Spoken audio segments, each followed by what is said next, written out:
resume with the cross-examination of the IRP panel. Chair Mitchell, if I could address two preliminary matters. You may. First is we intended in our email last night to indicate that the public staff reduced its cross times of all Duke witnesses to 5 minutes. We also indicated that if the commission didn't have questions for NCEMC's witness, we would be glad to waive cross so that witness could, I think, had some other pressing duties today.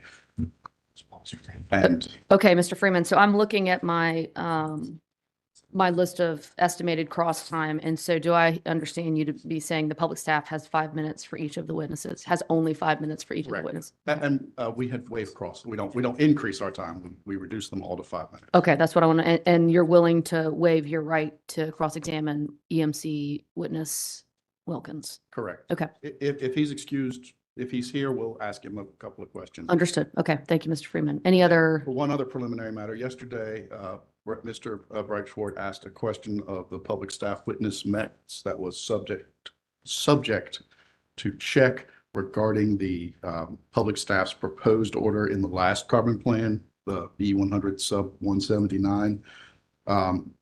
Mr. Metz checked last night. We spoke with counsel for Duke, and we agreed that the SP5 portfolio had a CT in DEP. The public staff's, not the order, I'm sorry. The public staff's proposed order had a CT in DEP and CCs in DEC. And we would just ask that judicial notice be taken of the October 24th, 2022 proposed order filed in docket number E-100 sub 179. Okay, all right, Mr. Freeman. I don't believe that the proposed order falls within the ambit of the judicial notice statute. Okay. However, hearing your remarks today from the stand, and I'm not hearing an objection from Duke as to the information you've provided this morning. Is that correct? No objection. I think the proposed order speaks for itself, and the discussion generally represents what SP5, that portfolio, identified based on the public staff or the modeling that was completed. So, Okay.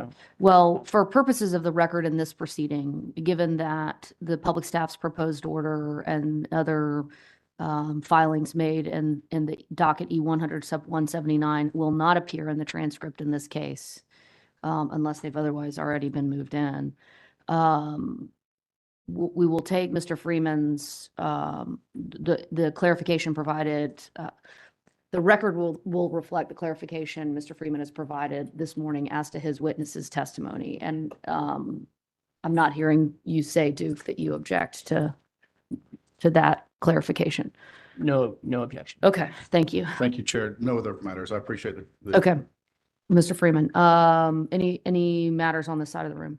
Yes, Chair Mitchell, Tim Dodge with NCEMC. It's, as you just heard from the public staff, they've indicated that they did not anticipate asking questions of Mr. Freeman unless he was here to respond to commission questions. It's my understanding from commission staff that the commission does not have questions for Mr. Wilkins at this time. So if it's appropriate, I would request to move that Mr. Wilkins be excused from appearing today. All right, just confirming with commissioners that you all have no questions for the witness. Mr. Dodge, your motion will be allowed. Mr. Wilkins may be excused from the proceeding. Let's go ahead and get his testimony into the record. Sure. Thank you, Chair Mitchell. NCEMC moves that the March 28th, 2024 pre-filed testimony of NCEMC witness James Wilkins, consisting of 9 pages, and the July 18th, 2024 pre-filed testimony of NCEMC witness James Wilkins, consisting of 6 pages, be entered into the record as if given orally from the stand.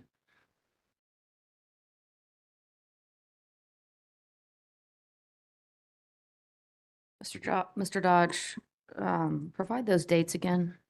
March 28th with the application. And again, I should have clarified, Mr. Wilkins was substituting in for the testimony of NCEMC witness Amadou Fall. So the commission has approved the substitution. The testimony was originally filed under with Mr. Fall's name. All right, so the testimony that has been adopted by NCEMC witness Wilkins will be, that was filed in this docket on March 28th, 2024, originally consisting of 10 pages, later filed, and I assume corrected. So, yes, some ministerial changes were made and changing the name to James Wilkins. Okay, because we then go down to 9 pages? Yes. Okay. So that corrected testimony will be copied into the record as if given orally from the stand. And by corrected testimony, I mean the testimony filed in the docket on August 6th, 2024. Correct. The summary of the testimony will be copied into the record as if given orally from the stand as well. That testimony will be copied into the record at the appropriate time, as will the summary at the appropriate time.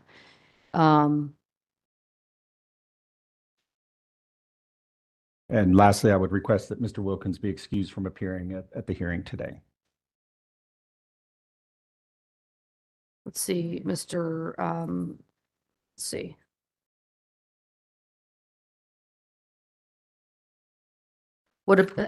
So the testimony I've got, did Mr. Wilkins file rebuttal He testimony? did. Okay. Yes, I included that in the initial motion, but I did not clarify the substitution. Yes, the testimony filed on July 18th, 2024, with under Mr. Fall's name, which the commission approved the substitution on August 6th.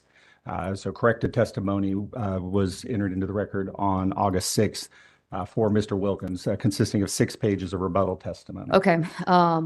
The rebuttal testimony filed on behalf of NCEMC witness Fall that was later adopted by witness Wilkins on July 18th, 2024, consisting of 6 pages, will be copied into the record at the appropriate time as if given orally from the stand.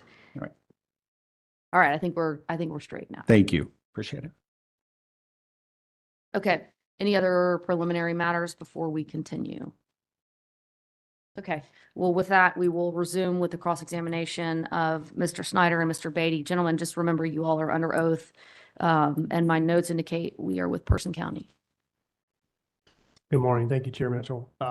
Just a couple of questions. Mr. Snyder, I'll direct them to you, but good morning to you and Mr. Batty. Mr. Batty, and feel free to chime in if you so choose. Mr. Snyder, over the course of your roughly 30-year career as an expert in integrated resource planning, both as a regulator and as a utility employee, are you generally familiar with the least cost and public convenience and necessity standard that utilities commissions, and specifically this one, applies? Yes. Okay. And I'm not asking you for a legal opinion. I know you're not a lawyer. But were you present in the hearing room yesterday when had some questions with the public staff panel of Mr. Metz and Mr. Lawrence about that general topic? Yes, I was. Okay. Just to try to simplify this and get to the chase, is there any doubt in your mind that this combined cycle that the company has proposed to be sited in Person County at the Roxborough site of the to-be-retired coal units is the least cost choice for the company's customers? No, as I've stated a couple of times, I have no doubt it was selected in all of our portfolios in this last proceeding and 11 out of 12 in the prior proceeding. And we believe it's robustly been determined to be the least cost alternative for the DEP customers. And I believe the last question, similarly, again, recognizing you're not giving a legal opinion, but is it your informed belief and expert opinion that the public convenience and necessity requires that this combined cycle be built at the Roxborough site for the benefit of the customers of Duke Energy Progress in North Carolina? Yes, should we receive the CPCN, it requires it to be built. Thank you. No further questions. All right, public staff. No questions for this panel. Okay. And Sace, my notes indicate no cross from you for this. That's correct. That is correct. Okay, thank you. All right, let me see if there are questions from commissioners for the panel. Okay, I'm not seeing any. Mr. Snyder, now that you're back up on rebuttal, would you respond to my question that I posed earlier related to energy resource versus capacity resource?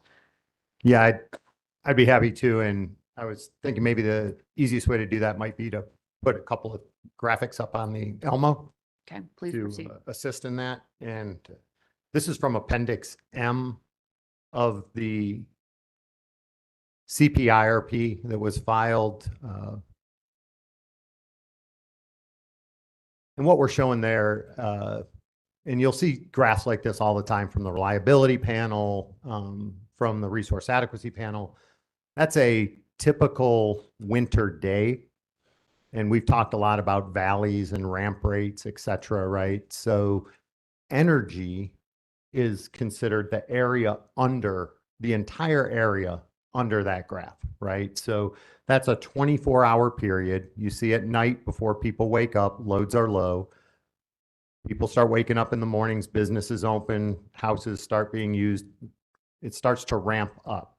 In the winter, and this is a typical winter day. This is not an extreme winter day. In the winter, as the sun comes up and it warms up, your heating load declines. And so load trails off. And at the same time, load is trailing off. You have solar of some level, depending on whether it's cloudy out or whether it's a blue sky day, that will contribute to that midday load. And so that midday load starts to decline as it gets warmer out and the solar comes on. So load net of solar is even lower. And then as the sun goes down, it gets cold again, you see that ramp up, right? And so we call that a double peak day, which is typical in the winter. In this graph, they're about equal. Normally it's the morning that is our highest peak, but the capacity versus energy, capacity is what is that ability to produce at peak demand. There's nameplate capacity, just what can I produce for a resource? What can I produce at any time in the day, right? So for solar, I might have a nameplate capacity of 100 megawatts, and that's a 100 megawatt solar facility. Its equivalent capacity, equivalent reliable capacity may only be for solar because it's more of an, this is where we get into the difference of an energy versus capacity resource. It may only produce 5 megawatts at 7 or 8 a.m., right? So that 100 megawatt we call nameplate, that 100 megawatt nameplate resource has a 5 megawatt equivalent capacity value. And so and we have those equivalent, you know, you hear the term ELCC, effective load carrying capability. The ELCC just takes that nameplate and it says, how much of that nameplate can I count on as a firm capacity resource to serve my load? So when we say I have a reserve margin of X, I'm not adding up nameplates. I'm adding up what my equivalent firm capacities are. And I say, do I have enough resources to serve load plus the 22%?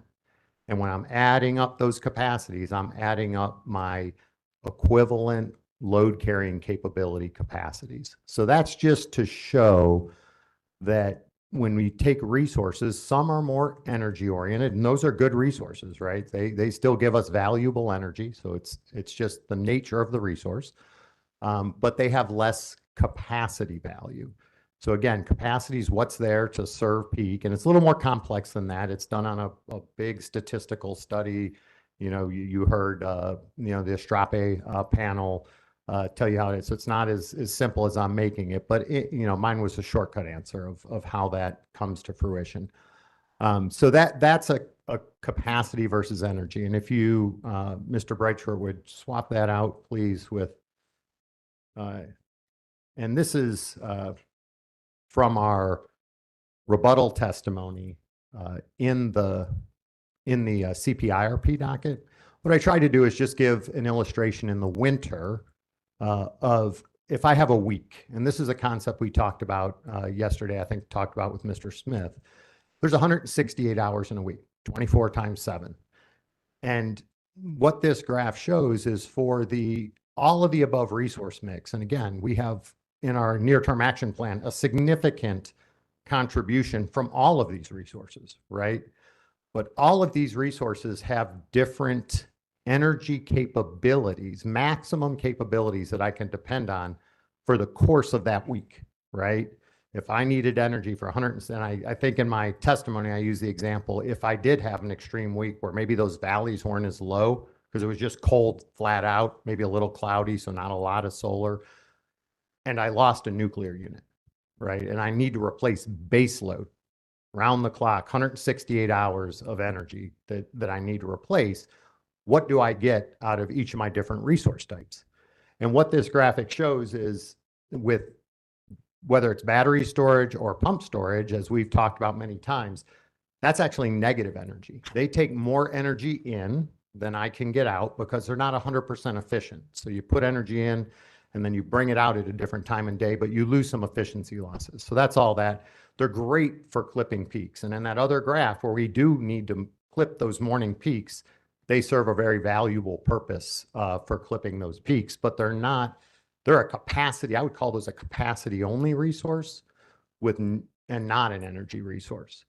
As you move over to the right, some of our demand response time of use programs, they shift energy and time more than they provide energy, right? So if I'm telling you I'm going to peak clip your heater, your either space heating or water heating, in general, I'm either preheating or post-heating after I release that curtailment event.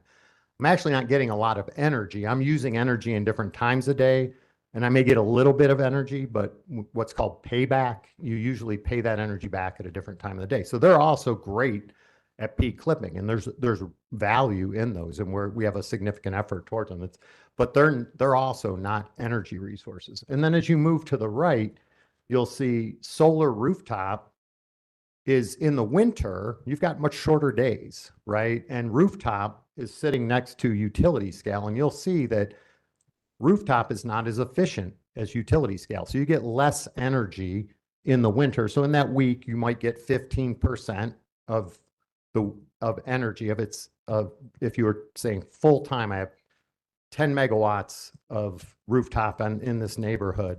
I'm going to get about 15% of the hours of that energy because they're just in the winter, the days are short and they're not as optimally oriented as utility scale. Utility scales are developed in a way to maximize their energy output, and they're also tracking, so they move with the sun. Rooftop does not move with the sun. Utility scale has panels on both sides and a light substrate, so you actually get extra energy from the irradiance bouncing off the light substrate and hitting the backside of the panel. Obviously, with rooftop, you don't have what it's called bifacial. So you don't have bifacial panels on rooftop. So you'll see that utility scale is better performing than rooftop. It has 20% energy capability, but there's a range, and this is weather normal. I mean, a week like this, that could be down at 5%, right? Because there could be a whole week of very little irradiance. But on a weather normal, you get a range in that 20-ish% for the winter. Now, onshore wind, and we talked a lot about this in the IRP, has a diversity with solar. Its output's better in the winter, where solar's, because of the shorter days, is worse in the winter. It blows at night. Obviously, we're not getting solar at night. So the diversity of wind is shown here. And wind it can vary quite a bit. So you're seeing where wind might be anywhere between 20 and 40% of that week's energy. And then offshore wind is even better. I mean, the wind speeds are higher, it blows more continually. So you'll see that, range in the 40 to almost 60% in the winter. So this just sort of shows how all the different resources provide energy. And then it says, if I do need round the clock energy, really CTs, while they're not round the clock for a year, they're low capacity for a year, in a very, in a cold winter event, or if I lose a unit, they can run days on end. They can run 4, 5, 6 days. It's, they're designed to do that. So they may still have a low annual capacity factor, but they can run base load for days on end when needed. And so can combined cycles, and they do it much more efficiently. As I said, they're, a combined cycle, it's 50% more gas and carbon to go up to a simple cycle. So they provide it even more efficiently, lower carbon, lower fuel cost, and then of course longer term nuclear as we add SMRs. So that just tries, when we talk about the need for an all of the above resource plan and energy versus capacity, this graphic, I think, in our rebuttal testimony sort of highlights why having all of the resource types are important to have, and why you can't saturate the system with only one or two of those resource types, or you won't be able to reliably meet load 87.6, every hour of every day under all weather conditions and all contingencies. So these give you a good graphic of how much energy can be counted on and then how much capacity. So, the ones on the left are very much capacity resources.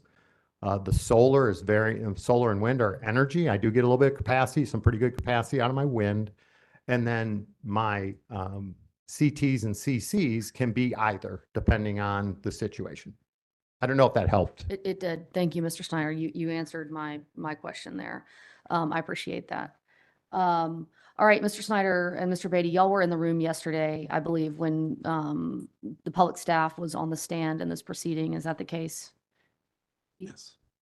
Yes. Okay, and did you hear Mr. Metz describing his concerns to the commission regarding the location of the resource proposed in this proceeding, meaning citing the CC and DEP while citing CTs and DEC?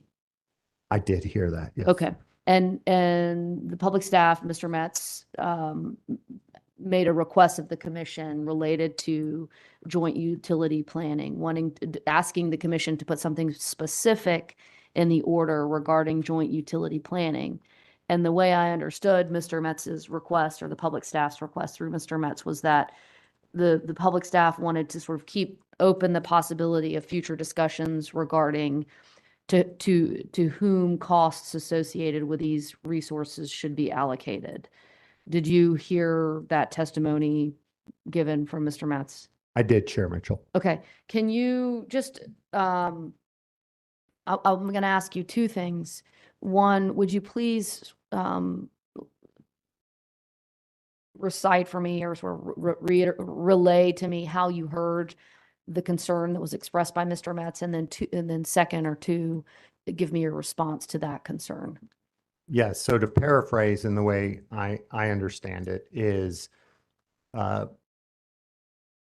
Metz is concerned that the power flows from DEP to DEC are growing, and that the JDA, Joint Dispatch Agreement, does not adequately compensate, although I don't know that he talked about how the JDA actually works. So just for clarity of this commission, it's not like those power flows happen without compensation between the two utilities. So there's a differential in marginal cost. The low cost utility sends power to the higher cost utility that keeps the higher cost utility from dispatching up its more expensive resource. That creates a savings, which is then shared, I believe, on a load ratio share between the two companies. So the fact that the lower cost utility is sending power to the higher cost utility is not only paying for the fuel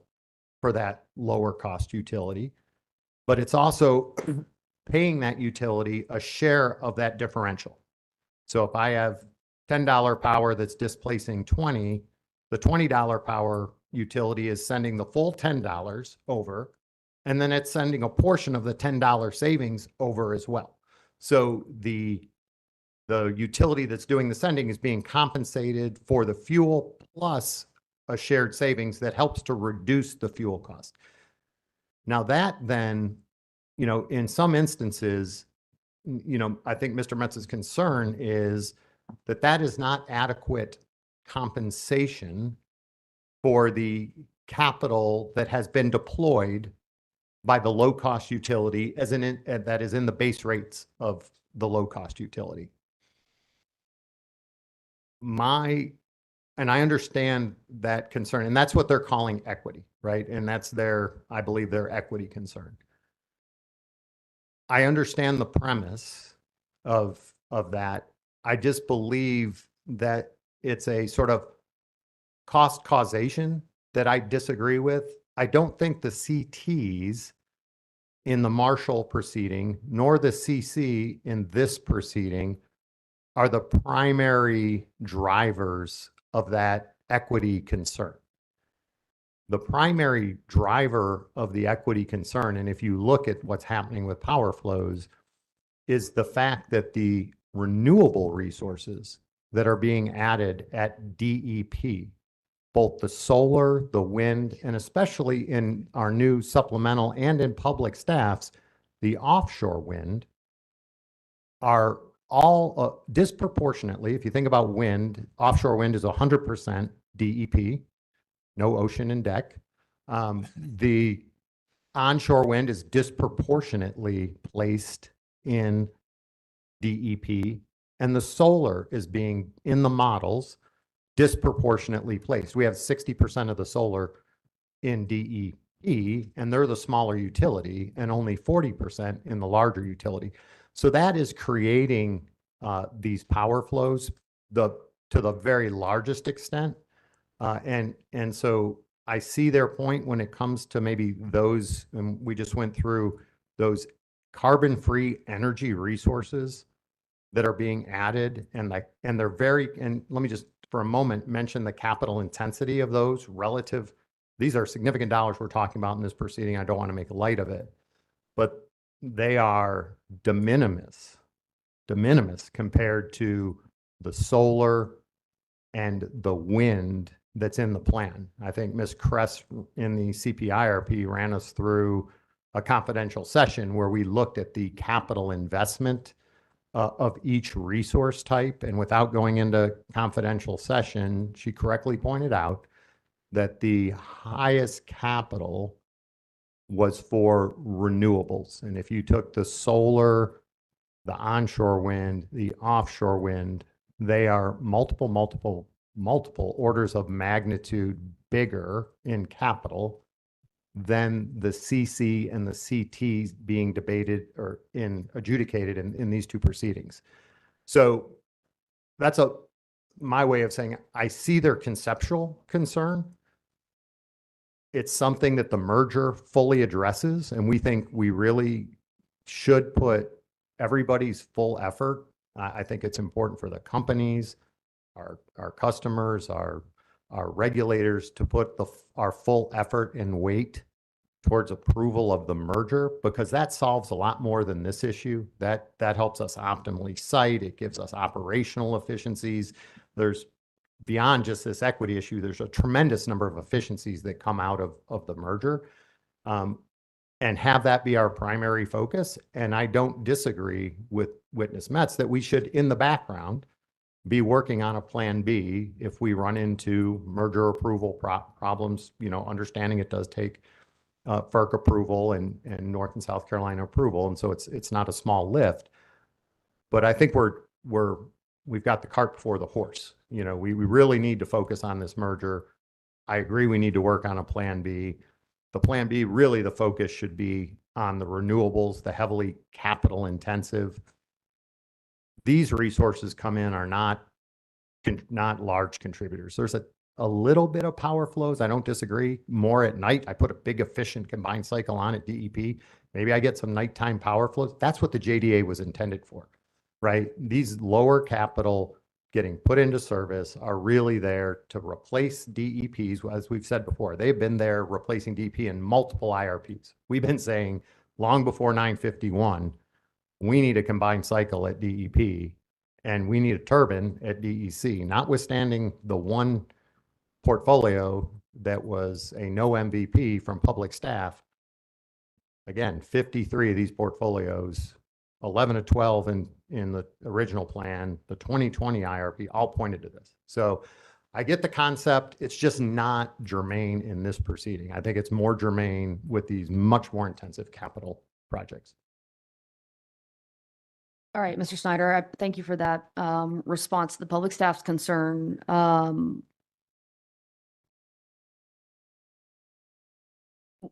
Two more questions for you. The first one is the JDA, as I understand it, has been in effect since 2011, 2012 timeframe. Is that correct? 2012, after Okay. the merger. Okay. And what is your knowledge of power flows that have occurred pursuant to the JDA over the time that it's been in effect? Yeah, I'm not I'm going to give this subject check a little bit. My understanding is they have been, I don't disagree with witness Mets that as we've been adding renewables to DEP, they have been growing between DEP and DEC. I will point out a lot of those power flows, though, can have the big pump storage facility at Bad Creek and Jocassee is in DEC. So historically, if you think about it, energy is cheapest at night until we start getting a lot more solar as we're starting to get. Your lows are at night. So you're pumping at night, you're discharging during peak daytime hours. So a lot of times DEP was also benefiting from those because they were able to charge. They're sending energy to cost effectively charge power to charge up the pump storage facilities at night. And then the whole system benefits from discharging that at an effective time during the day. So there's other factors than just renewables that have caused that. But I don't disagree with witness Mets that as the renewables grow disproportionately in DEP, that those flows will increasingly grow. He says they grow 20 to 30% of energy flows are 96% of hours are going in that direction, and that they go to 20 to 30% of energy. And with high renewable penetration, I don't have cause to dispute that. Mr. Roberts will be up later, and I think he can also tell you probably a little more definitively about power flows. I would just say for a lot of the power flows, though, they are appropriately being, compensated under the JDA. I mean, there was a lot of thought that went into that JDA. It went through a lot of review of this commission. It had to be approved by the FERC. So whether that, at that point in time, it was deemed very adequate and appropriate in terms of what is just and reasonable to the two different utilities. And so I wouldn't dismiss lightly the value of the JDA and the effort that went into the creation of the JDA and the equity that it created in the merger. And for units like this, it works just fine, right? But for the growing levels of solar, wind, and offshore wind, we wouldn't be having this equity conversation. It's not, and again, it's not being driven by what's at the heart of this proceeding. It's being driven by those, and the JDA would have worked and does work just fine for that. So I would just say we have to think back to when the JDA was created in 2012 and remember, the amount of review that went into that process and the approvals that were needed to put that mechanism in place. And this issue of equity and fair compensation was heavily looked at and adjudicated in 2012, and it was deemed appropriate. And so I'm slow to say it's not a good mechanism. I would say that, with the changing energy landscape, we probably do need to, look at things like the merger to move us to even more equitable solution. Okay. All right. Thank you, Mr. Snyder. I have nothing further for you all. Let me see if there are questions. Commissioner Duffley. So going back to the merger in 2012, I mean, the JDA was part of the fuel savings issue, and that was one of the basis for the benefits of the merger, correct? That is exactly correct, Commissioner Duffley. And the JDA actually went up to FERC. That FERC, I think, kicked it back twice, asking for revisions or modifications of the JDA. I generally recall Mitigation that. measures with Yeah. respect to the JDA and the mergers. Yes, and I generally recall that at the time. And I remember we had to, at the time, we had to guarantee those savings. We went through a period of years where we were auditing those savings and presenting those audited savings to this commission. And one of the merger conditions was achieving a given level of savings. And until we got to that level, and I forget the exact number, but it was in the hundreds of millions, that, we were going to have to continue to provide sort of those audited reports. So that's what I'm talking about, is that this is not, we throw it out now, we're 12 years into it and we're pretty familiar with operating under it. But the effort that went into creating it, getting it approved by FERC and these bodies, and then the savings it produced are real and tangible, and they will continue to be real and tangible for this combined cycle and for the Marshall CTs. Okay, thank you. And going back to Witness Matt's concern about the joint utility planning, I just want to put kind of a fine point on it. So it is both, the concerns are both with respect to the dispatch and the JDA, but also with the actual building of capacity resources. Is that accurate? Yeah, Witness Metz's concern is the actual building is capital intensive, especially if you think about, again, much more capital intensive for renewables in total in the portfolio. And they produce significant energy savings that his concern is are disproportionately shared by the neighboring utility that didn't invest the capital. And perhaps the JDA, while compensating, doesn't fully compensate for those more capital intensive. And I don't want to put words in his mouth, but my understanding is they're concerned that the capital that went into those resources at DEP, DEC is going to get more energy benefits than the JDA will pay back DEP for. Right. So said another way, the payment for the energy and the shared savings will not fully compensate for the additional capital being put into the future builds of these resources. Yes, and I think where we differ, and I just respectfully differ with public staff, is they look at that across all these resource types and say, just because there's some minimal power flows at night that increase because of this combined cycle, that blanket statement that you just made also applies to this combined cycle. And the way I look at the capital and the shared savings, I view this much more as a renewables driver and issue that needs to be addressed through the merger or another mechanism, which we've agreed to work with public staff on, and to be clear, it's not the issue in this case. And so that's where we just have a disagreement with the public staff. Okay, thank you for that. All right, additional questions for the witnesses? All right, questions on commissioners' questions. We will start over here.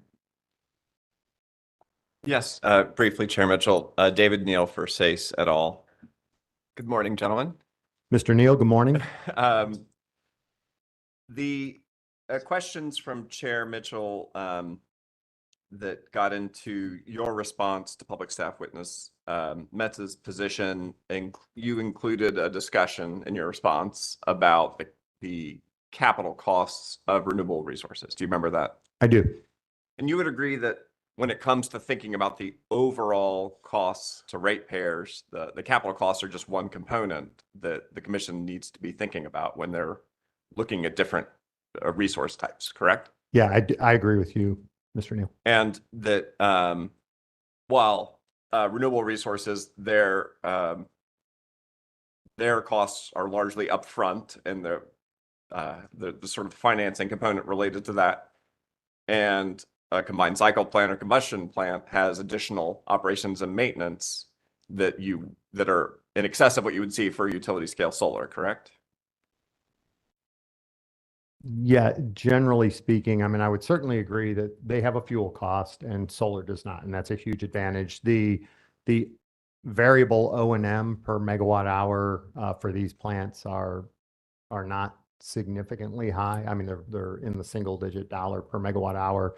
I don't know the variable O&M of solar, but subject to check, I would agree that they may be. The VOM is lower also. I would agree with this. All right, VOM is Mr. Batty has agreed with you on my behalf that the VOM is lower. Both are small. Yeah. So yeah.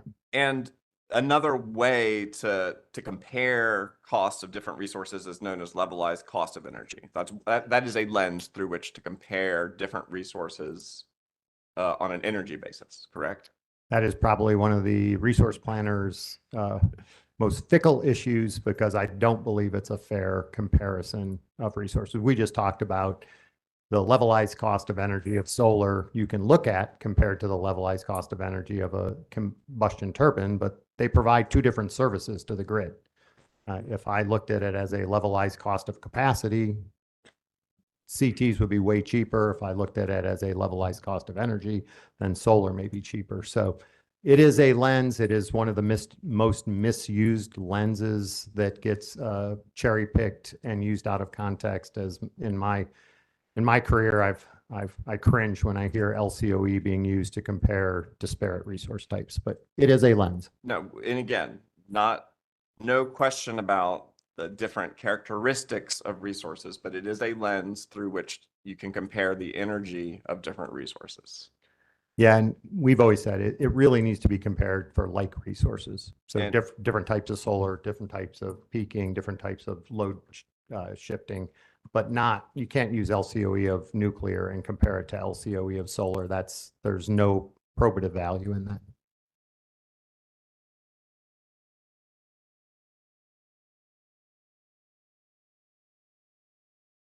You've already acknowledged that under that framework, well, let me put it this way. The levelized cost of energy, whatever its shortcomings, considers the ultimate energy output of a resource as one of the variables. Yeah, it does. And if you were looking at levelized cost of energy for a combined cycle plant, if it had an annual capacity factor of 40%, its levelized cost of energy would be different than if it could run at full capacity, correct? Yes. All right, no further questions. Public staff? As much as we love the quality time we've got to spend with Mr. Snyder and Batty over the last few weeks, we have no questions for the panel at this time. Thank you. All right. I couldn't say it better. All right. Well, then with that, gentlemen, your time in the Dobbs building for the time being, it's come to an end. You all may step down and be excused. We appreciate your participation in these proceedings. Thank you. Chair Mitchell, Commissioners, thank you so much. Thank you. All right, let me make sure got no exhibits to their testimony. Is that correct? Actually, I'll take a motion. Thank you very much. 2 rebuttal exhibits of the IRP panel. Ask those be entered into evidence at this time. All right, having heard no objection to that motion, the 2 exhibits which have been marked for identification as they were when they were pre-filed will be admitted into the evidence in this proceeding. All right, Duke, please call your next witness. Thank you, Chair Mitchell. Duke Energy Progress calls Mr. John Robert Smith Jr. to the stand. Good morning, Mr. Smith. Just a reminder that you remain under oath in this proceeding. Good morning. Mr. Smith, are you the same John Robert Smith or Bobby Smith that previously appeared in this proceeding as a part of the company's direct case? I am. And did you cause to be pre-filed in this docket rebuttal testimony consisting of 13 pages? I did. Do you have any changes to your rebuttal testimony at this time? I do not. If I were to ask you the same questions today that appear in your pre-filed rebuttal testimony, would your answers be the same? They would. Your rebuttal testimony did not include any confidential information, correct? That is correct. And did you also pre-file a summary of your rebuttal testimony for the commission? Yes, I did. Chair Mitchell, I would ask that Mr. Smith's rebuttal testimony be entered into the record as if given orally from the stand, as well as the summary of Mr. Smith's rebuttal testimony. All right, the rebuttal testimony of DEP witness Smith filed in the docket on July 18th, 2024, consisting of 13 pages, will be copied into the record as if given orally from the stand. The summary of Mr. Smith's testimony will be copied into the record as if given orally from the stand as well. Thank you. Mr. Smith is now available for questions from the parties in the commission on his rebuttal testimony. All right, first up will be SACE. Good morning, Mr. Smith. Christina Tidwell, representing SACE et al. I will try to be efficient here. On page 7 of your rebuttal testimony, you state that many of the projects that witness Stanton references when discussing costs associated with project delays are first of a kind or demonstration projects that are not comparable to the proposed facility.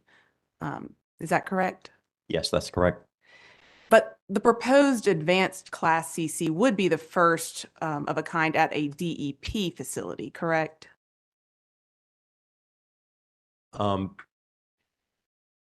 Duke Energy Carolinas does have an advanced class gas turbine being installed today. It's being tested and hope and planned to be in service here by the end of the year. There is not an advanced class combustion turbine in DEP. Okay. Or a combined cycle, correct? That's correct. The one in DEC is a simple cycle unit. Okay, please turn to SACE et al. Potential Cross Exhibit 35, which Mr. Neal is bringing up the binder right now. So 35, I'll turn there too. And this is a news article titled "After Delays, 950 Megawatt CCGT Project Gets Underway Using Siemens Turbines." And Chair Mitchell, we ask that this exhibit be marked as SACE et al. Cross Smith Rebuttal Exhibit 1, please.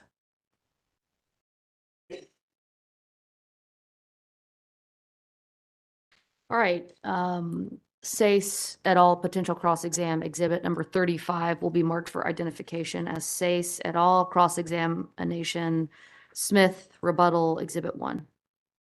Thank you. This article discusses the Trumbull Energy Center combined cycle facility, which is the same type of facility that DEP is proposing, right? Subject to check. I think that is correct.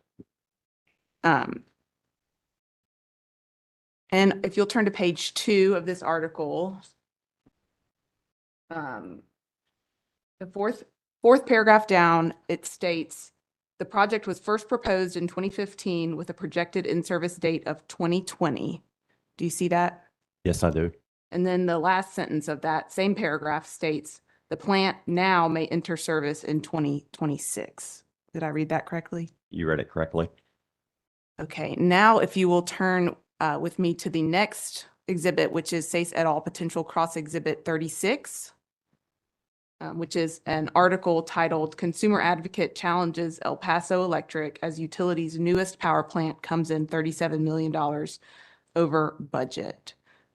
Chair Mitchell, I would ask that this exhibit be marked as SACE et al. Cross Smith Rebuttal Exhibit 2. All right, SACE et al. Potential cross-examination exhibit number 36 will be marked for identification as SACE et al. Cross-examination Smith Rebuttal Exhibit number 2. Thank you. And this article discusses the Newman Unit 6, which is a 228 megawatt gas plant constructed by El Paso Electric. Is that your understanding? That's my understanding. And this article discusses cost overruns. If you'll turn to the top of the 3rd page of the exhibit, it states, and I quote, "The cost to construct Newman 6 ballooned as a result of factors including the global COVID-19 pandemic, supply chain disruptions and delays, and inflation." Do you see that quote? Yes, I do. And then if you'll go back to the top of the 2nd page, the very top line states, EPE now is seeking to pass on the additional cost to El Paso households and businesses through an added fee on customers' monthly electric bills of about $3 on average for residential customers. Do you see that? Yes, I do. Okay, switching gears. In your rebuttal testimony on pages 4 and 5, you cite the Commission's Lincoln County CT CPCN order. Is that correct? That's correct. Okay. Please turn to SACE et al. Potential Cross Exhibit 33, which is a commission order issuing CPCN with conditions, and that's the Lincoln County CT CPCN order. At this time, Chair Mitchell, I ask that the commission take judicial notice of this commission order, which is the order issuing CPCN with conditions in docket number E7 sub 1134, and it's dated December 7th of 2017. All right, the commission will take judicial notice of the order as recited by counsel. Thank you. Mr. Smith, you would agree that the commission can impose conditions when it issues a CPCN order, correct? That's my understanding. Okay, please turn to page 40 of that order.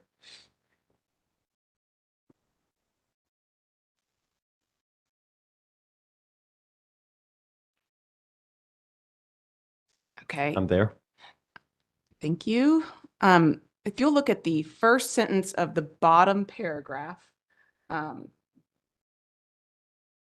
second half of that sentence states, the commission also possesses authority to impose conditions on utilities to help protect ratepayers against possible risks. Did I read that correctly?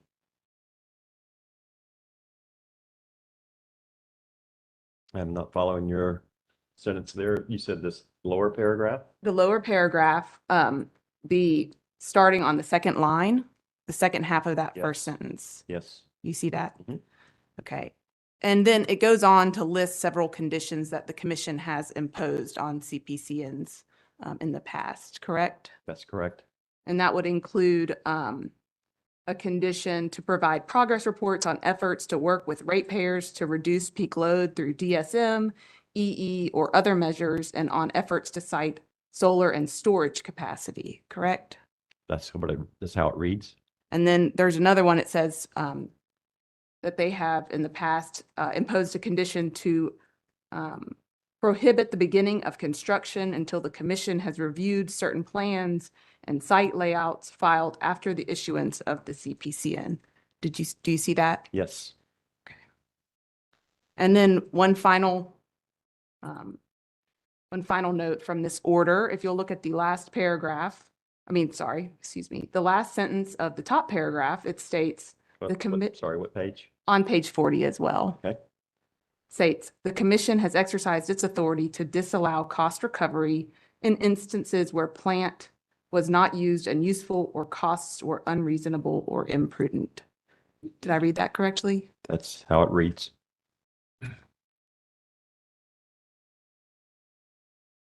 Okay, thank you. No further questions. All right, public staff? Thank you. Mr. Smith, you made, I thought, maybe I misheard, you made an earlier statement of the Lincoln County 17 being, CT 17 being in service by the end of this year. Did you mean by the end of 2023 or 2024? It is still currently undergoing testing. And that testing activity is projecting in-service date later in 24. Okay, It's been operating, it's just not turned over commercially for operation. I understand. One moment. Thank you very much. No more, no further questions from the public staff. All right, my notes indicate there is no additional cross-examination for the witness, just making sure that is in fact the case. All right, redirect for the witness. Just a few. Thank you, Chair Mitchell. Mr. Smith, you were asked a few questions about your testimony regarding comparison of first-of-a-kind demonstrations to the proposed facility. Can you provide a little bit of more context what you meant by first-of-a-kind demonstrations in your testimony and whether that applies to the proposed facility in DEP? Typically, when you look at, and part of my rebuttal testimony referred to I've never been involved in a feed study because I've always worked in power, but I have been around oil and gas and chemical a good bit as well. And so I think of feed studies and the work that goes into those feed studies happens on those types of facilities. And those are typically more first of a kind or very unique and very detailed and elaborate engineered systems. And so when you think of a first of a kind, you're thinking of something that's really not an industry standard or something that the industry has a lot of experience and history with. And so when you think about, again, that first of a kind, some of those references that were in some of the testimony, Edwardsport coal gasification. Yes, there are a couple of those units in the U.S., but those are first of a kind facilities. The net power, the demonstration of that facility operating on CO2, first of a kind, absolutely. Those types of projects are significantly different and less understood by the marketplace at the time they're initiated than a simple cycle combustion turbine or a simple cycle gas turbine. Yes, to some of the references that were asked about. Yes, we have advanced into larger gas turbine, combustion turbines. There is less known in the marketplace with those because they are new. They are being installed. There are a number that have been installed from the different OEMs at this point. But they are still on the front end of making their way to the market. I do not consider those to be first of a kind in that in most cases, the OEMs have taken the gas turbines from the smaller frame sizes and they've scaled them up to larger frame sizes, and they just continue to improve the constructability, the performance, the pre-assembly and modularization of how they are delivered to the job site. So yes, they're bigger.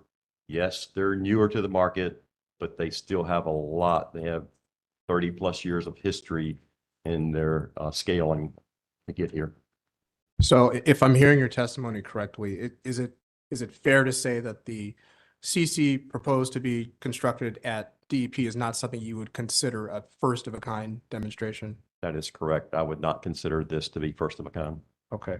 And you were asked a couple questions by counsel for SACE about certain projects, and I believe you noted in reciting some of the literature around some of those projects that COVID-19 and inflation had some impact on those projects. Could you just speak generally about the impact of the global pandemic on construction activities in general?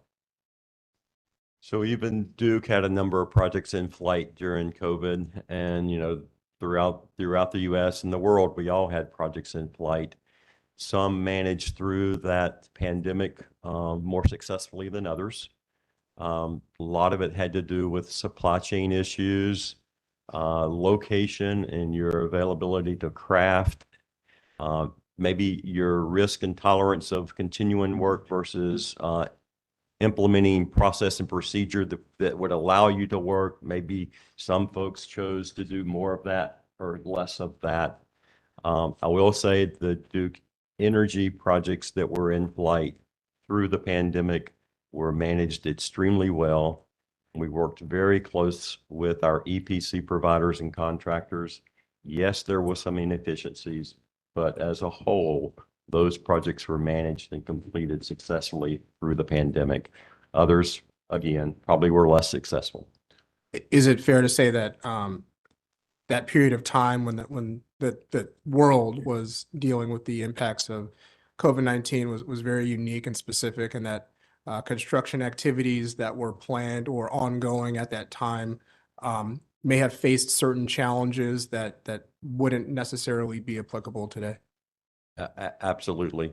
Absolutely. From a workforce perspective and from a supply chain perspective, very disruptive to continuous critical construction activities. And you did mention just a minute ago, you were discussing feed studies. There's been some talk about whether feed studies are industry standard. What is your perspective on whether they are industry standard or not? So I would say they are not in the electric generation sector. I personally have more than 40 years experience, and you may say it's boring, but all of my experience has been in the electric generation business in some aspect of that. I haven't found it boring because I've changed roles. I've done a number of things. I've worked for the EPC contractors. I've really liked this opportunity back with Duke the last few years that now I'll work on the Duke side, but still working with EPC contractors. But in each of those roles and responsibilities, I have been involved in EPC work, 40 plus years in power, but 35 plus years working around on each side of the EPC. Witness James' comments yesterday made me think yesterday afternoon, how would I really respond clearly, broadly to that question? I'll say over this 40 years of experience, I've been involved with, I'm going to say 50 plus projects along the way. There's not a single one of those have involved a feed study. Mr. James comments, well, maybe the market has started to shift the last decade. So I started thinking and segmenting the work that I've done in the last decade. And I'll say that I have touched more than a dozen combined cycle, simple cycle projects in the last 10 years, not just with Duke, but with other utilities, other independent power producers, as an employee for an EPC contractor. And along the way, I would say of those projects, not a single one of those involved a feed study. The thing with a feed study is it can provide you with more quantification. You can develop and deliver more engineering documents and drawings. You can come up with the cubic yards of concrete, the tons of steel, the footage of wire. You can come up with those things. But in the marketplace, when you take that to the market, you look at the timing of that development, and then you take it to the market to try to get pricing. And you do that intertwined with all of the other processes, all the other regulatory processes, such as this process here, such as the air permitting and getting that started, to get all of those things to align in a serial critical path execution, just pushes the end date further and further and further. And unfortunately, if you had that feed study information and you went to the market and you received pricing for it, by the time we stepped through these other processes, all of that pricing is going to be invalid. Historically, pricing would hit the market and you could bid and you could get pretty firm, secure pricing for 90 days. In some cases, you could get it for 180 days. We're in a market today where we're seeing 30-day bid validities. Rarely are we seeing anything beyond 90 or 120 days. And even with that bid validity, you're getting subject to prior sale. So while on the surface, it may look like you've got something in your hands that you can rely on, if they sell another project, if they sell another combustion turbine before we get to the table and execute that purchase order, they are going to pull that offer off the table. So there's just so many dynamics, so many things that have to happen in parallel to be successful in pulling this together and making an in-service date. Thank you. And one more question. So you were asked about conditions that the commission has authority to impose on a CPCN. Recognizing that the commission has broad authority to impose conditions on a CPCN, would you agree that generally any conditions should reflect the specific circumstances surrounding that unit and its unique attributes in the construction of that unit, and not necessarily be based on a prior CPCN? Yes, and I would agree they need to apply specifically to the individual project under the order. And then all cases, and as we included in our CPCN application, we have historically and we continue to plan for annual construction updates, annual construction reporting. We are looking for that full transparency as we go through the execution process. But yes, it would be most efficient that any conditions that we need imposed within the order apply to the execution of that scope of work. Thank you. No other questions. All right, let me see if there are questions from commissioners for the witness. Go ahead, Commissioner McKissick. You certainly have broad and vast experience going back 40 years, and I respect that. And the thing I'm trying to understand, of those projects you've worked with, and I think you said there've been over 50 of them that come to your mind, have they all been utilizing this kind of design build approach? Or what subcategory, if you had to break it out category wise or percentage wise, how many of them are using that type of approach to a project that's similar to what's being proposed in this application? I would say 95% have followed the same structure and execution approach. I have been associated with a couple of projects that did turn into a cost reimbursable project, which is more open, more, more hand-in-hand execution with your client side by side versus a lump sum turnkey approach. But even on those cases, while the commercial arrangement was a little different, it still was a design, build, fully wrapped EPC agreement to deliver that resource. And were they designed and structured in a way that there was no price increase that was allowed for, or how did they allow for contingencies? The contract structure is always going to allow for things that change. So for Whether unforeseen circumstances. under circumstances, unforeseen soil conditions, site conditions, scope changes. I mean, clients like to change their mind.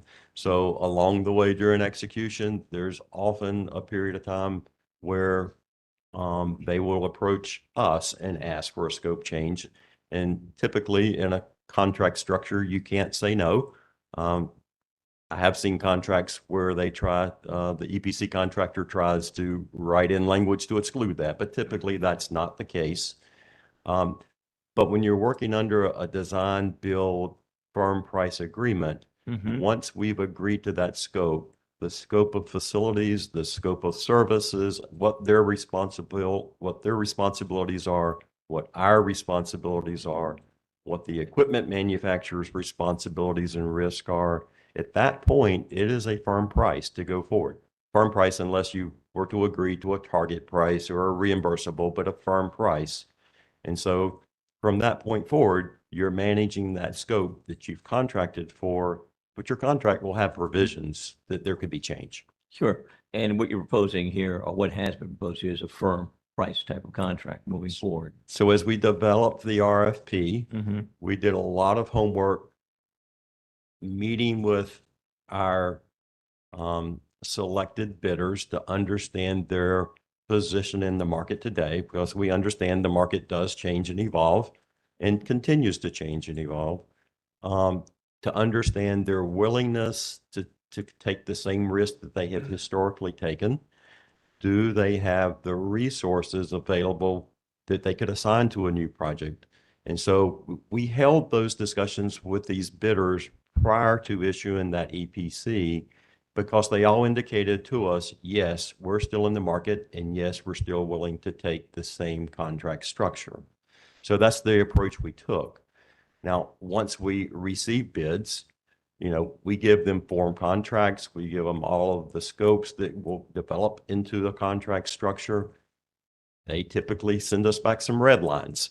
So we will see how they have marked up and responded to our RFP as we go through our bid evaluations. But again, we asked before we went to the street. They were still aligned. So we stayed the course of how we've executed historically. How much preliminary design has been conducted in connection with this particular project that I would assume would have need to have been in place when you went to have those discussions with the pre-qualified bidders? So I think I made a comment maybe yesterday that, we really are engineering 0% complete. That's probably overstated and a misnomer. We've not engaged an EPC contractor to begin their deliverables and detail engineering. But yes, we have historically engaged with a engineering provider that has done and supported Duke in the development of permits. They helped us develop the RFP documents that we issued within the RFP. So there's a general arrangement. There is a scope of services. There's a scope of all the facilities. There are performance expectations for what we're looking for. When I say a general arrangement, I mean, we have all of the components on a map. It's dimensionally laid out, so they know the spacing. There's a center line spacing between combustion turbine 1 and combustion turbine 2, and then the steam turbine. There's a layout that is physically dimensioned as to what we feel is the appropriate conceptual design that we're looking for a unit that we choose to operate. And so all those things are factored in. We have it elaborate historical, civil, mechanical, electrical controls, design criteria.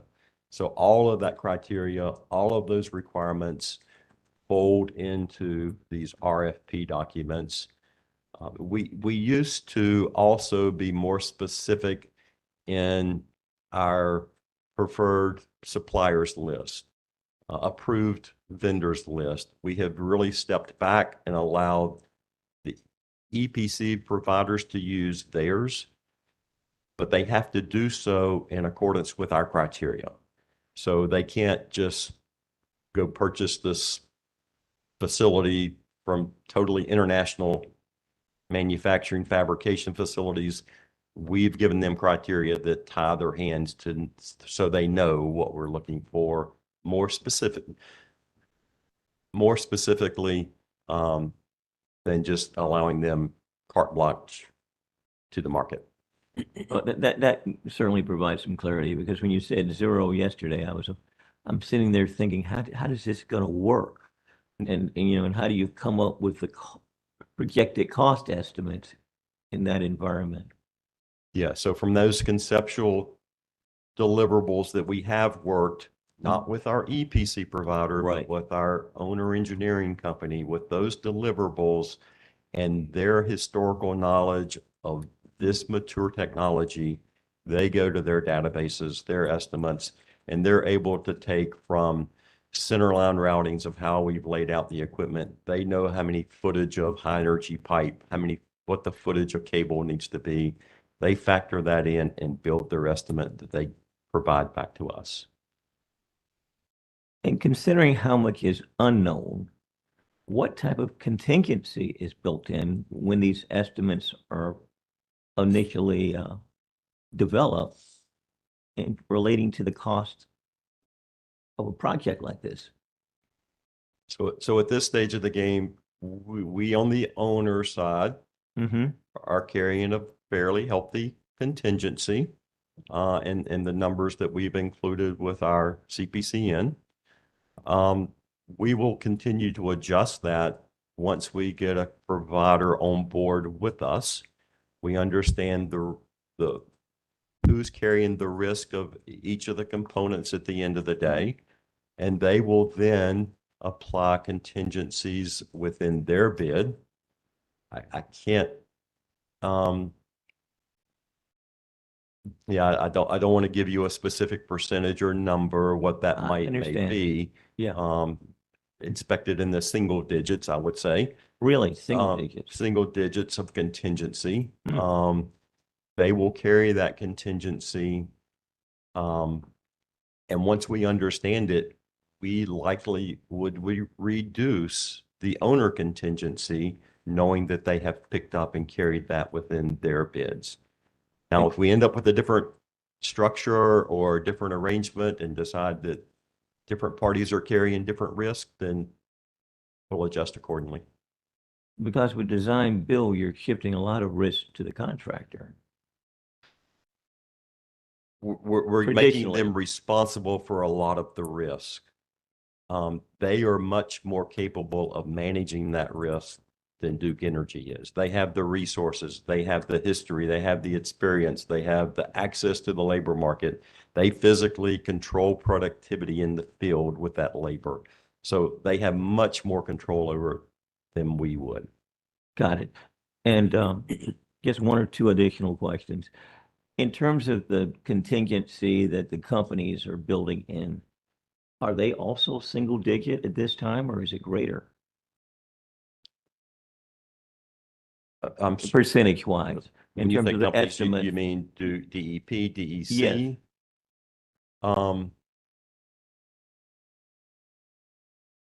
We will typically start at this level of class 3, class 4 estimate with something that may be a little higher than that, but it's low double digits. It's in the similar range. That's helpful. And the last question, it seems like I was reviewing testimony from Stanton, I believe it was, who was proposing having, say, an independent person brought in to kind of review construction costs and things of that sort as the project move forward. And of course, you stated in your testimony, there's already going to be a reporting coming into the commission, the public staff. But what were your thoughts about that idea of bringing in somebody independent? As I recall, you didn't feel it was necessary, but could you state a little bit more about why you felt that was inappropriate? Yeah, so in my rebuttal testimony, I did say that I didn't think the process was necessary, and I thought it would be inefficient and likely lead to delays. And that anytime you have multiple well, especially if you only have one or two parties that are given that level of authority to be able to stop work or change work, whether you have just one party that has the authority to do that or you have a committee to do that, the process of trying to second guess or trying to pre-approve a change before that change may make it back to the commission, having somebody inserted in that process on a day-to-day or a monthly or quarterly basis is likely going to be to the point, because not all parties and not all engineers and nobody's going to agree that there's one way to build something in the best way. But to the extent that they have interjected themselves with any authority to stop the process or stop the work, I see it as being problematic from an execution standpoint. And I feel like this commission currently has that authority and oversight to do that already. Once you get the train started in the field on a large project of this size and scale, to have to put anything on hold or try to slow things down can get extremely expensive. That's what I remember reading, that you thought it would increase costs Yes. as well. But have you seen that utilized among these 50 projects you worked on in the past? Have any of them had someone serving in that capacity? It's not unusual to have an owner's engineer involved. It's not unusual to have somebody that's working hand in hand with you every day and understanding the step-by-step process. I think the request was a little different. It was. It seemed they wanted someone with authority to be able to approve and disapprove things moving forward. Those are two different processes. Understood. And I would concur and agree. Thank you. Don't have any further questions. All right, Mr. Smith, I have two questions for you, and these will be very quick. You testified from the stand just a moment ago about a 30 to 60 day bid validity. Do you remember that testimony? Yes. Okay. Is a 30 to 60 day bid validity, is that a new phenomenon? It has changed. I mean, like, and when I say new, I really mean like post-pandemic or post-pandemic, but even maybe more accentuated today. It's just the marketplace is getting so congested. You have less players in the marketplace today than you used to have. There are less providers out there providing the same type of service than there were 10 years ago. You have the marketplace that's getting very congested. Anything we touch related to electrical is just going out the door. We used to buy transformers in 13 months. We're now lucky to get a transformer in 4 years. We're getting in line for switchgear that used to be delivered in less than 10 months. Now it's 45 to 50 months. All of those major components are continuing to see market pressure, whether that's, it's not all from us, it's not all from power generation, but it's data centers and all of the other entities of the economy that are pretty robust. So at any other point in your career, has there been a period of time where bid validity has been this, the window for bid validity has been this limited? Not this tight, but it has changed. I mean, the power market has changed and goes through peaks and valleys. I've ridden quite a few valleys. So typically you could get 180-day bid validity from an EPC contractor. Sometimes that may have dropped to 120 days. 120 days just does not give you time to get through the full evaluation and negotiate an agreement and get it in place. So when you are given 120-day bid validity, you typically are going to have to get to a point where you can make a decision and get that date extended, because it just takes longer to get to the finish line of an executed agreement. When you have one that says 30 days or 60 days, and then it says subject to prior sale, you really don't have anything. Because if they've bid our project at the same time they've bid 3 other projects, and they sign one of those other projects first, they may not have a project team to assign to this. And we appreciate it, because we do not want to sign up an EPC contractor that can't execute. So we appreciate that they come back and say, we don't have a team for you, so we're pulling our bid. It puts us in a bind, but I'd rather know today than later. I can understand that. So what, given the pressures that exist right now, as you've described them today to us, how do you, well, let me ask 2 questions. One, are you the person at the company that is going to manage this project through completion? No, I am not. So the way we've set up and the way you've seen through this process, we have modeling, identifying need, we have strategy, trying to identify sites. My role and the group that I manage, we manage through the receipt of permits, receipt of our necessary regulatory approvals. We work through getting the major equipment under contract, and we get the engineering and construction contract in place.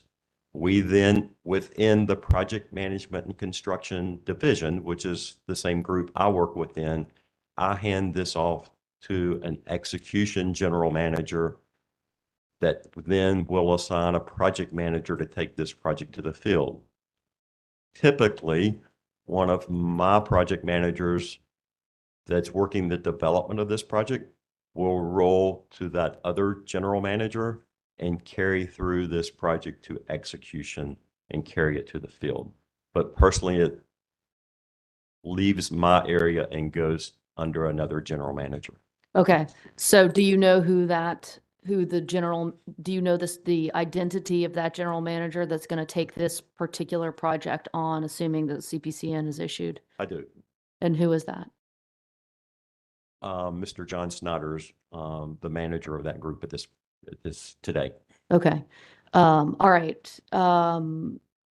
The company is obligated, assuming the CPCN is issued, the company will provide annual reports to the commission pursuant to commission rules. Is that correct? That is correct. Related to the construction of the construction progress of the facility. Is that correct? That is correct. Okay. Mr. Smith, to the extent that you're involved in the drafting of those progress reports, which I assume you will be, or one of your team members will be, the way that you all are managing the bid validity window would be of interest to this commission. Again, assuming the CPCN is issued and you get to the point where you're having to issue these construction reports, the more you can tell us about how you're managing these this phenomenon that we are in now would be appreciated.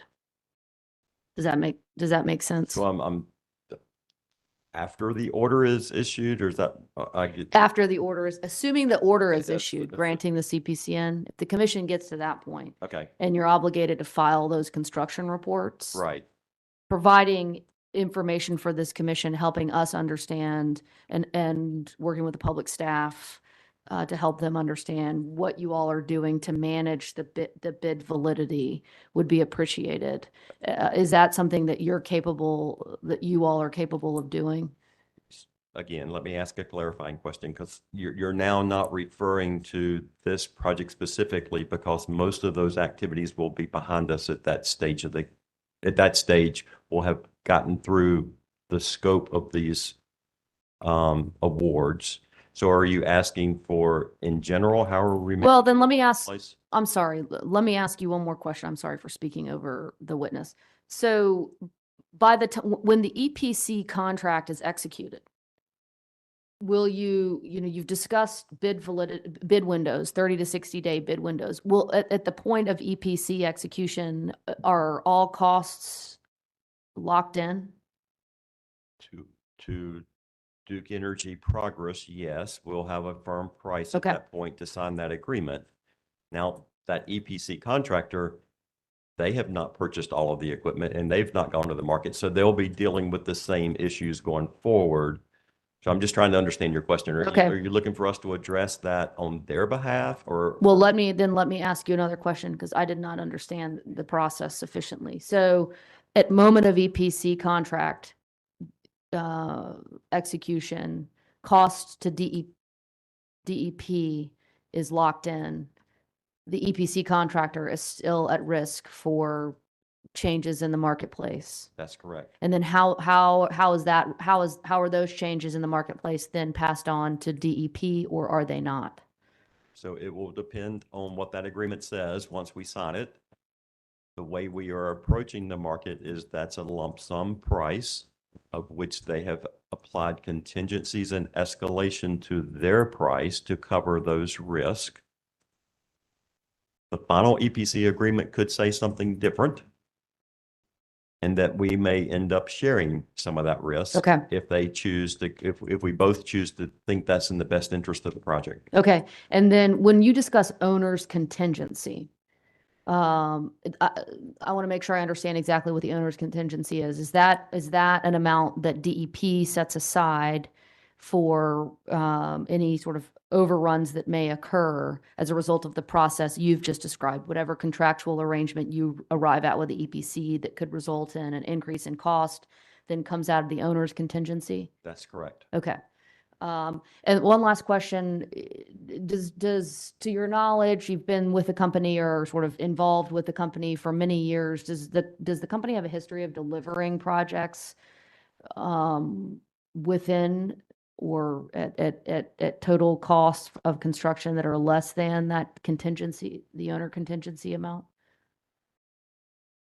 I think the short answer is yes. We typically, as we go through a project, they all have various risks of which we can't put our finger on all of them today and don't quite understand what we may encounter in the future. But Duke has a very strong track record of coming in under our approved budgets that we start the project with. And so that approved budget does include that contingency.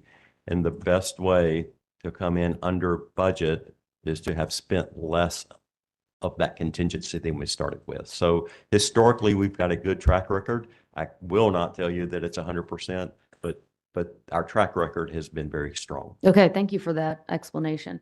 All right, I have nothing further. Don't see anything from other commissioners. Let's see if there are questions on commissioners. Okay, go ahead. Mr. Smith, earlier in the discussions of alternative ways like the feed process, you mentioned you'd been exposed to that in other industries and petrochemicals. And I was wondering, in those instances where you were doing feed rather than the design build, were those regulated industries? Was there a commission that was overviewing the process to the same extent that we do? No, they were not. Does the fact that you have to report a lot of things to us as we ensure it's a least cost solution, that impacts the way you do the project? Yes, it does. Thank you. All right, questions on commissioners' questions. We'll start over here. All right, Ms. Tidwell. Thank you. Let me start. Commissioner McKissick asked you a series of questions about the design build contract structure. Do you recall those questions? Yes, You would agree that SACE witness James, he agrees that the design build project delivery is appropriate for this kind of project, does he not? after a lengthy feed study, front-end engineering and design study, I think he agrees this approach would still be appropriate. Okay. And do you have a copy of his testimony? I do not. Okay. Hopefully we can get by without it, but I think we do have a copy. I have a copy if we do need it, but let's see if we can get by without that. And you would agree that witness James has concerns about the lack of front-end engineering work before receiving bids from EPC contractors? Correct. And recognizing that you do not agree with witness James, would you agree that he's concerned that the lack of information will result in a more complex bidding process and creates a substantial risk of subsequent changes to the project, and thus increased costs and delays, which could have been mitigated had DEP provided the information to bidders upfront? Do you agree that that's his concern? Yeah, and as I stated earlier to the commissioners, that is his concern, and I understand that's his concern. I do not agree that the end result would be a lesser cost installed facility at the end of the day. There's no guarantee that a feed study is going to guarantee a lesser cost at the end of the day. In fact, I would think there's a equally or higher risk that the cost would be higher. And I think a couple commissioners also asked you about contingencies and some uncertainties, and I want to point you to your rebuttal testimony at page 12. You agree that there are uncertainties in the broader construction industry currently, right? Yes, that's correct. And these are, increased labor demand, higher inflation. Those are two that you note in your rebuttal testimony. That's correct. Okay. And you also state that these developments have added some uncertainty to the EPC market, correct? That is correct. Thank you. I don't have anything further. No questions from the public staff. Company. No redirect. All right. Well, at this point, Mr. Smith, you may step down and be excused. Thank you very much for your participation in this proceeding. Thank you, Chair Mitchell. And with that, we are ready for Duke, you may call your next witness. We're going to take, but actually before you do so, let's take a quick break. We will go off the record and we will be back on at 10:40.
Mr. Donashad, while we are waiting,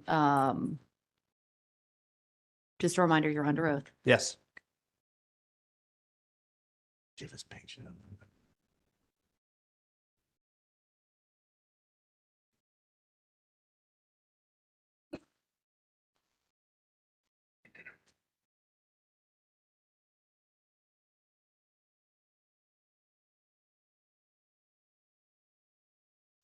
At this time, Duke Energy Progress calls Mr. Daniel Donashad to the stand.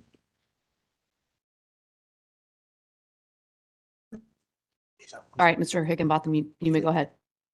Mr. Donashad, are you the same Mr. Daniel, excuse me, are you the same Daniel Donashad that previously appeared in this proceeding as part of the company's direct case? Yes. And did you cause to be pre-filed in this docket rebuttal testimony consisting of 18 pages and one rebuttal exhibit? Yes. Do you have any changes to your rebuttal testimony at this time? I do not. If I were to ask you the same questions today that appear in your pre-filed rebuttal testimony, would your answers be the same? Yes, they would. Your rebuttal testimony did not include confidential information, correct? That's correct. And did you also pre-file a summary of your rebuttal testimony for the commission? Yes. I would ask that Mr. Donashad's rebuttal testimony Chair Mitchell, I would ask that Mr. Donashad's rebuttal testimony be entered into the record as if given orally from the stand, as well as the summary of Mr. Donashad's rebuttal testimony. All right, the rebuttal testimony of DEP witness Donashad filed in the docket on July 18th, 2024, consisting of 18 pages, corrected by filing made on July 19th, 2024, will be copied into the record as if given orally from the stand. The one exhibit to that testimony will be marked for identification as it were when pre-filed. The summary of the testimony will be copied into the record as if given orally from the stand as well. Thank you. I would also ask that Mr. Donashad's rebuttal exhibit be pre-marked for identification to be entered into the record at the appropriate time. And it will be so pre-marked. It will be so marked. Thank you. Mr. Donashad is now available for questions from the parties and the commission on his pre-filed rebuttal testimony. All right, thank you, Mr. Higginbotham. Mr. Donashad, looks like we have cross-examination identified for EDF. Thank you. Ben Smith for Environmental Defense Fund. Mr. Donashad, I want to take you to page 15 of your rebuttal testimony.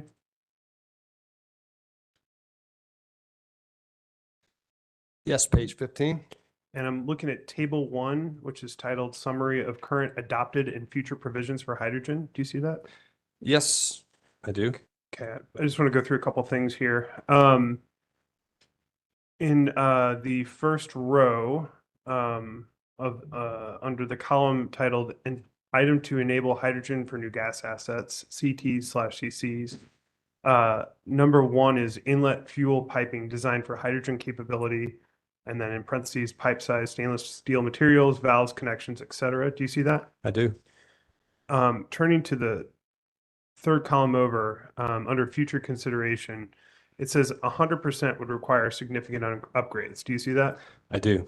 And is the 100% there to mean 100% hydrogen firing? It is, yes.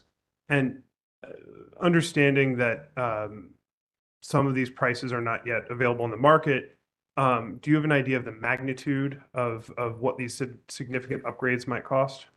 You know, in the modeling, there are cost assumptions associated with that. I don't have those handy right now, but I know in the CPIRP we did talk about it, and those costs are included. Those future conversion costs are included, and that would be like everything over in that far right column.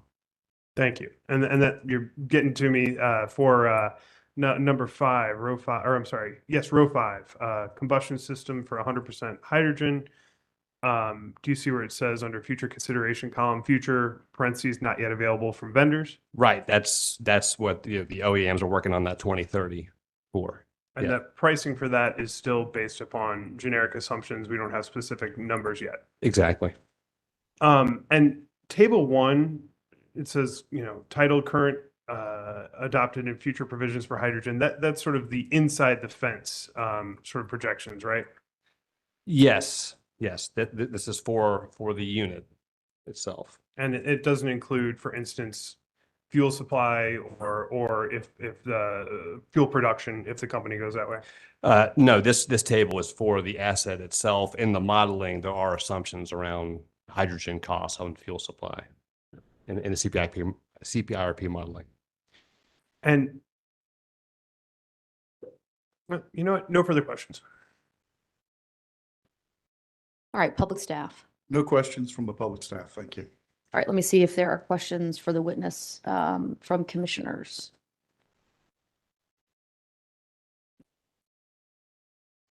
Actually, I'm sorry, Mr. Higginbotham, I'm out of order here. Is there any redirect for your No, witness? thank you. Okay, commissioners, any questions? All right, there will be no questions from commissioners. Mr. Donad, your morning has come to an end. We appreciate your time and participation in this proceeding, and you may step down and you are excused. Thank you very much. And Mr. Higginbotham, let's move his, I'll take a motion from you. Yes, thank you. At this time, I would move that Mr. Donashad's rebuttal exhibit be accepted into the record at this time. All right, I've heard no objection to that motion, so I will allow it, and his exhibit will be admitted into the record of evidence. Thank you. Mr. Neal, did you have? Chair Mitchell, one bit of housekeeping, if I may briefly. Sayce et al. Would ask to move into the record Sayce et al. Cross-examination Smith rebuttal exhibits 1 and 2. We neglected to do that before the break. All right. I will, I'm not hearing any objection to that motion, so I will allow it. Thank you.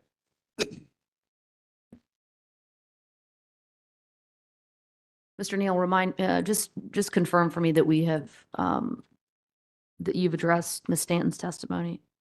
Yes, we Okay. did that yesterday, Okay. Chair Mitchell. Thank you. All right. Thank you. So then we will, we're still with Duke. You may call your next witness. Thank you, Chair Mitchell. Duke Energy calls DEP witness Lee Mitchell to the stand. All right. Good morning, Mr. Mitchell. Just a reminder, you're still under oath. Good morning, Chair Mitchell.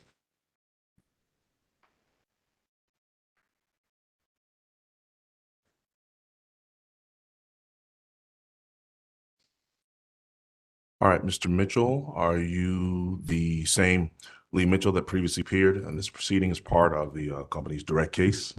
Yes, sir. And did you cause to be pre-filed on July 18th, 2024 in this docket rebuttal testimony consisting of 19 pages? Yes, sir. And was that rebuttal testimony prepared by you or at your direction? Yes, sir. And do you have any changes to your rebuttal testimony at this time? No, sir. If I were to ask you the same questions today that appear in your pre-filed rebuttal testimony, would your answers be the same? Yes, sir. And again, as with your direct or portions of your rebuttal testimony, does it include confidential information? That is correct. All right. And did you also pre-file a summary of your rebuttal testimony for the commission? Yes, sir. Thank you, Mr. Mitchell. Chair Mitchell, at this time, I would move that Mr. Mitchell's rebuttal testimony be entered into the record as if given orally from the stand, as well as the summary of his rebuttal testimony, and that his rebuttal testimony be marked as confidential. All right, the rebuttal testimony of DEP witness Mitchell filed in the docket on July 18th, 2024, consisting of 19 pages, will be copied into the record as if given orally from the stand. The confidential portions of that testimony will be so identified in the transcript, and I would ask counsel to work with the court reporter to make sure that happens. The summary of the witness's testimony will be copied into the record as if given orally from the stand as well. Thank you, Chair Mitchell. Mr. Mitchell is now available for questions from the parties and the commission on his pre-filed rebuttal testimony. All right, Sayce, you're up. Good morning. Good morning. Christina Tidwell, representing Sayce et al. In your rebuttal testimony on page 14, you talk a little bit about Winter Storm Elliott. Is that correct? Let me get there. Yeah, sorry. Can you point me to the lines on 14? Yes. I'm just speaking generally on multiple pages of your rebuttal. You talk about Winter Storm Elliott, right? I'd say that's a fair statement. And then on page 14, looks like lines 12 to 14, you state that the companies only had 14 megawatts trip offline due to low natural gas pressure. Is that correct? During the load shed event, that is correct. Only 14 megawatts tripped offline during that time period due to low natural gas pressure. But during the Winter Storm Elliott, you would agree that the company's gas generation did suffer from outages and derates, correct? Yes, there were some small derates. I mean, if we really need to go into it, we can go into the commission's order where they showed that both, believe it was Buck and Dan River combined cycles had small derates, but when you look at the 12,000 megawatts of our fleet commission, that was approximately 1 or 2%. So I would say, outside of the load shed event, even throughout the entirety of the storm, 1%, the gas supply performed very well. Okay, I'm afraid we do have to go into the commission's order. Do it. Please turn to Sayce et al. Potential Cross Exhibit 15, which is the commission's order making findings and directing actions related to the impact of Winter Storm Elliott, and that's in docket M100 sub 163 dated December 22nd of 2023. And Chair Mitchell, at this time, I would ask the commission that the commission take judicial notice of this commission order. All right. The commission will take judicial notice of the order as indicated by council. Thank you. Mr. Mitchell, please turn to pages 22 and 23 of this order. And just to be clear, I don't have your exhibit, but I have the order. Oh. So it should be Okay, yep, and it is in that binder. Okay. But if it's the same order, it it should be the same. It should be fine. Council, which exhibit number again is it? It's potential cross exhibit 15. Thank you.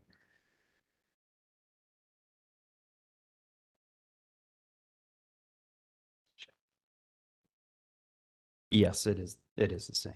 Okay, and these pages contain two tables with information about generator outages and derates during Winter Storm Elliott. Is that right? That is correct.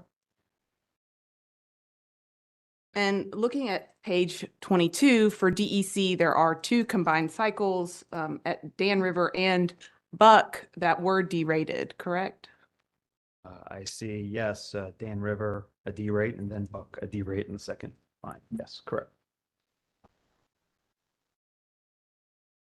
And at Buck, if you look at the category for detail for weather related, it states that it was derated due to low pressure on the Transco interstate pipeline. And it continues to say it was available during peak hour, but not during the entirety of the load shed event. Is that correct? Yes, it says available during peak hour, but not during entirety of load shed event. Correct. And it was derated to 178 megawatts? No, ma'am, I believe that derate is from the 718, so it's 17 minus 178. Okay, thank you for that clarification. And for Dan River, that one was derated by 359 megawatts, correct? I think that was the maximum derate, and you can also see that the full derate was not due to fuel-related issues.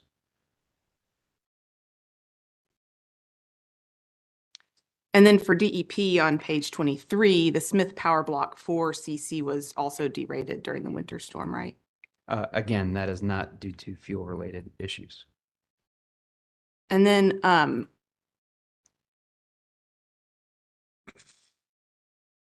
if you'll turn to page 46.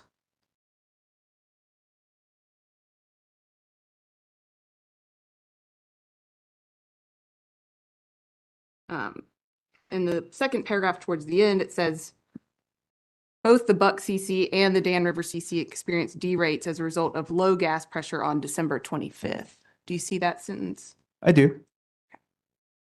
And Sayce et al. Witness Stanton discusses the issue that PJM had with gas supply during Winter Storm Elliott. Do you recall that? Getting my proceedings mixed, but yes, I do recall at some point. Yes, that was in her testimony. I think it might have been both in the CPRP and this, but Okay. yes, I recall that. And are you aware that during Winter Storm Elliott, purchased power from PJM was curtailed? I mean, power imports into Duke Energy Carolinas, Duke Energy Progress from PJM? Yes. Well, outside of my realm and fuels, but yes, I am aware that we were reliant on power purchases from outside our balancing authority, and they were not relied upon during that period, correct? Okay, switching gears, on page 8 of your rebuttal testimony, you discussed the Asheville CC order. CPCN order issued by the commission, correct? Bear with me here. Yeah, page 8. Sorry, I'm switching No, you're around good, a you're lot good, on you're you, good. bouncing around. I am there. Page 8, what lines are you referring to? Well, you cite in footnote 7 to the CPC order about the Asheville CC, and then you discuss it throughout Yes. the top of the page.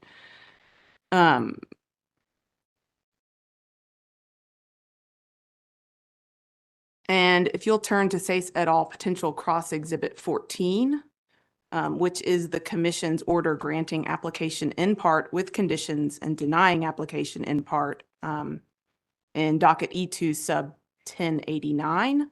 That is that Asheville CPCN order. Okay. And at this time, I'll request that the commission take judicial notice of this commission order. All right, would you please remind me of the potential cross number? Yes, it's Potential Cross Exhibit 14. Okay, so the commission will take judicial notice of its order issued in docket number E2 sub 1089, styled order granting application in part with conditions and denying application in part. That order issued on It was issued on March 28th, 2016. Yes, correct. You may proceed. And in this Asheville combined cycle CPCN application, DEP proposed 2 small CCs, 200 megawatts each, and a small 186 megawatt CT. Is that correct? That sounds correct, yes. And the commission denied that 186 megawatt CT. Is that right? Subject to check, yes. Yeah, and if you'll turn to page 43, actually page 44, the top, the commission included the following condition, and I'll read that.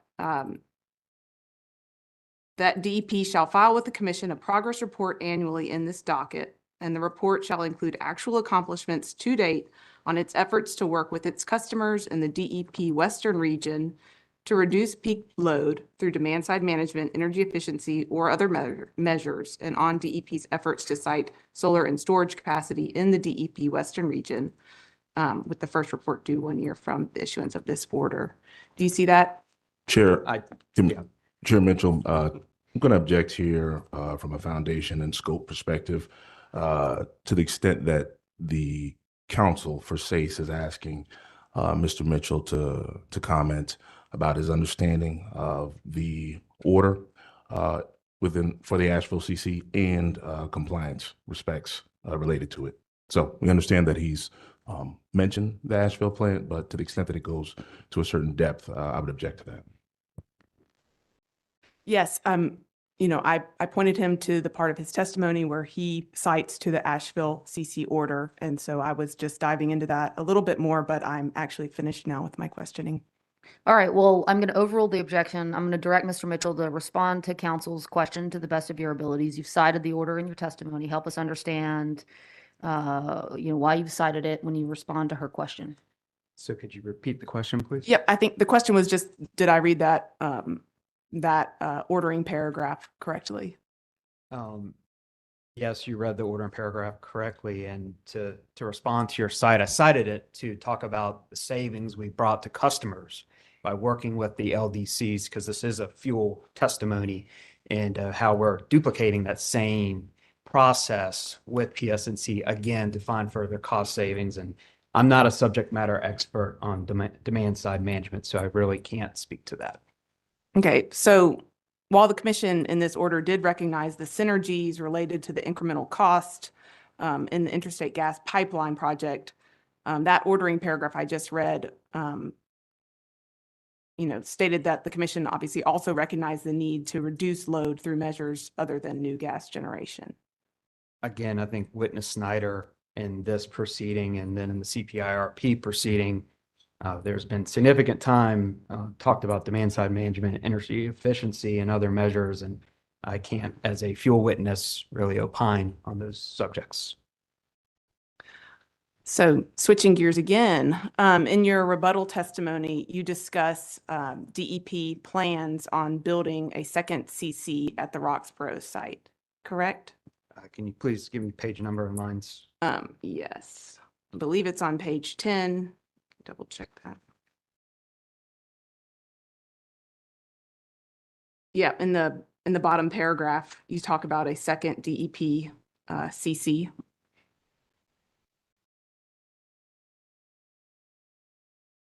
Yes.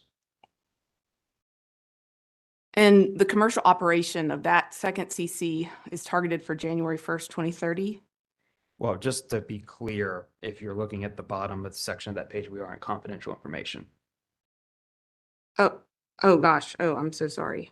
Okay, well, I don't think I asked any questions about that confidential information. Is that right? You weren't reading my testimony. I just wanted to flag that that is a confidential section. Thank you. Thank you for noting that. And I was actually thinking about the second CC and that you talk about it at the top of page 10, actually, before we get into that section. Yeah, and Okay. I can just opine real quick on the second CC. From what is in the public testimony, and it is another great opportunity for customer cost benefits. We're very thorough with our talks with PSNC, and it just worked out the way that they are looking to build the T15 infrastructure. Not only could we facilitate CC1 through incremental pipeline expansion, but there's other compression opportunities to help facilitate a second CC. So it's a real another cost winner for customers, and from a modeling perspective, it has even further future savings from what is modeled today. So I believe you just noted this, but does the T15 project account for additional PSNC facilities that would be required for the second CC? So we contracted with PSNC for the first CC. We would need additional contracting for a second CC. Thank you. No further questions. All right. Public staff? No questions from the public staff. Let's redirect from, well, let me make sure, no additional cross-examination for the witness. Okay. Redirect from the company. Just a few. Okay. Mr. Mitchell, do you recall Ms. Tidwell asking questions about Winter Storm Elliott? I do. And do you recall that she focused her questions on Duke Energy Carolina's plants, Buck and Dan River? That is correct. They are Duke Energy Carolinas LLC operating units. All right. And as you detailed in your testimony, how did Duke Energy Progress plants fare with respect to Winter Storm Elliott? There were no fuel supply issues at Duke Energy Progress LLC gas units during Winter Storm Elliott. All right. That's all I have. All right, let me see if there are questions from commissioners for the witness. Questions? All right, Mr. Mitchell, with that, your time has come to an end here this morning. We appreciate your participation in this proceeding and being here with us. You may step down and you are excused. Thank you, Commissioner.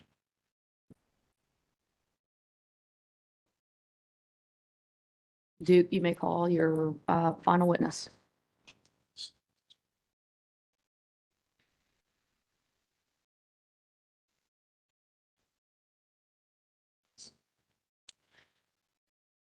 Company calls Mr. Sammy Roberts to the stand. All right, good morning, Mr. Roberts. Good morning. We need to get you sworn in, sir. Would you raise your right hand, left hand on the Bible? Do you swear the testimony you have to give shall be the truth, the whole truth, and nothing but the truth, so help you God? I do. All right. You may proceed. Thank you, Chair Mitchell. Mr. Roberts, would you please state your full name and business address for the record? Yes, my name is Dewey Samuel Roberts II. I go by Sammy, and my business address is 3401 Hillsborough Street, Raleigh, North Carolina, 27607. Thank you. And by whom are you employed and what capacity? I'm employed by Duke Energy Corporation, and I'm the general manager of grid operations and planning. Thank you. And can you please briefly describe your role and responsibilities at Duke Energy? Yes, I have primary responsibility for generator interconnection planning and studies, and also strategic transmission planning needed to support the reliable exit out of coal, as well as integrating resource plan resources. Thank you. And did you cause to be pre-filed in this docket rebuttal testimony consisting of 22 pages and 1 exhibit? Yes, I did. Thank you. And if I were to ask you the same questions that exist in your rebuttal testimony today as pre-filed, would your answers be the same? Yes. Thank you. Chair Mitchell, and did you also cause to be pre-filed a summary of your rebuttal testimony? Yes, I did. Thank you. Chair Mitchell, this time I would ask Mr. Roberts' rebuttal testimony and summary be entered in the record as given orally from the stand. All right, the rebuttal testimony of DEP witness Roberts filed in the docket on July 18th, 2024, consisting of 22 pages, will be copied into the record as if delivered orally from the stand. The confidential portions of that testimony will be so marked, and the summary of his testimony will be copied into the record as if given orally from the stand as well. Thank you. And Mr. Roberts, one rebuttal exhibit, which also included confidential information, would ask that to be identified as pre-marked and entered into the record at the appropriate time. All right, the exhibit to Mr. Roberts' pre-filed testimony will be marked for identification as it were when pre-filed. Thank you. Mr. Roberts is available for cross-examination by the parties and questions from the commission. All right, we will start with Person County. Thank you. Good morning, Mr. Roberts. Good morning. I'm Bo Summers. I'm representing Person County. It's nice to see you again. Few questions for you. Mr. Brightshort asked you to summarize your responsibilities within the company. Are you a system operator? So I was in system operations, managed the control room as either the manager of system operations or director or general manager of system operations for approximately 25 years. Okay. And you described your responsibilities over your, I believe, 34-year career with the company, and I realize it's a complex job that requires a engineering degree, in your case from NC State, but in layman's terms, are you responsible for making sure the lights stay on? Yes. System operations' primary responsibility is for ensuring reliable electric service for our customers. In your testimony, you talk about the importance of the geographical location of generation in Duke Energy Progress's Northern Territory. Is that correct? That's correct. And aside from the current generation that Duke Energy Progress has in Person County, how many generating facilities does Duke Energy Progress have in Granville, Vance, Henderson, Franklin counties? Subject to check as far as conventional generation, we have 4 coal-fired plants in those counties. And that's in Person County, right? Person County, that's correct. The other counties I mentioned, there is no conventional generation, correct? That's correct. Okay. And recognizing the interconnectedness of the grid between the Duke Energy Carolinas and Duke Energy Progress system, how much generation does Duke Energy Carolinas have in Caswell, Alamance, Orange, and Durham counties? Subject to check. I know there's I think Dan River is in Caswell County or close to Caswell County. For the record, I'll note, being a native of Rockingham County, it's in Rockingham County. Would you agree with that? I agree with that. Sorry. No problem. So again, the point is, there's no generation in the counties I mentioned for Duke Energy Carolinas, conventional generation. That's correct. Okay. And you also talk about in your testimony the importance of the generation located in Person County for Wake County's reliability, correct? That is correct. Okay. And correct me if I'm wrong, but I believe your testimony is if Duke Energy Progress were to retire the coal units at the Roxborough plant site and not replace them, it would have a devastating impact on the reliability of the Duke Energy Progress grid, particularly in Wake County. Is that correct? That is correct. We're reliant from a reliability perspective on the Person County generation. And if all of it were retired and not replaced on site, there's some extraordinary things we would have to do to accommodate generation elsewhere in the DEP system, as mentioned in my appendix L of the CPRP. And you discussed also in your testimony. Chair Mitchell, objection to this friendly line of cross-examination questions. Mr. Summers? Well, Person County is intervening in this proceeding and is allowed to ask Mr. Roberts questions that relate to the ultimate question in this case, which is, where should this generation be sited? Should it be approved? The impacts to Person County, much less the entire Duke Energy Progress system. I'm entitled to ask those questions. I believe it's directly relevant. All right, well, I'll overrule the objection and allow the questions to continue and avoid friendly cross, Mr. Summers. Thank you. Mr. Roberts, you noted in your rebuttal testimony the economic development in the Duke Energy Progress system, and particularly in Wake County, I believe. Is that correct? That's correct. What is the impact of the location of this proposed combined cycle on that economic growth in Wake County and the Greater Triangle area? Yeah, having generation that is what I term electrically close in my rebuttal testimony is extremely important. And that's the beauty of replacing generation at Roxborough with generation with similar characteristics, is that based on all the witnesses that you've heard through this proceeding, there are a lot of synergies.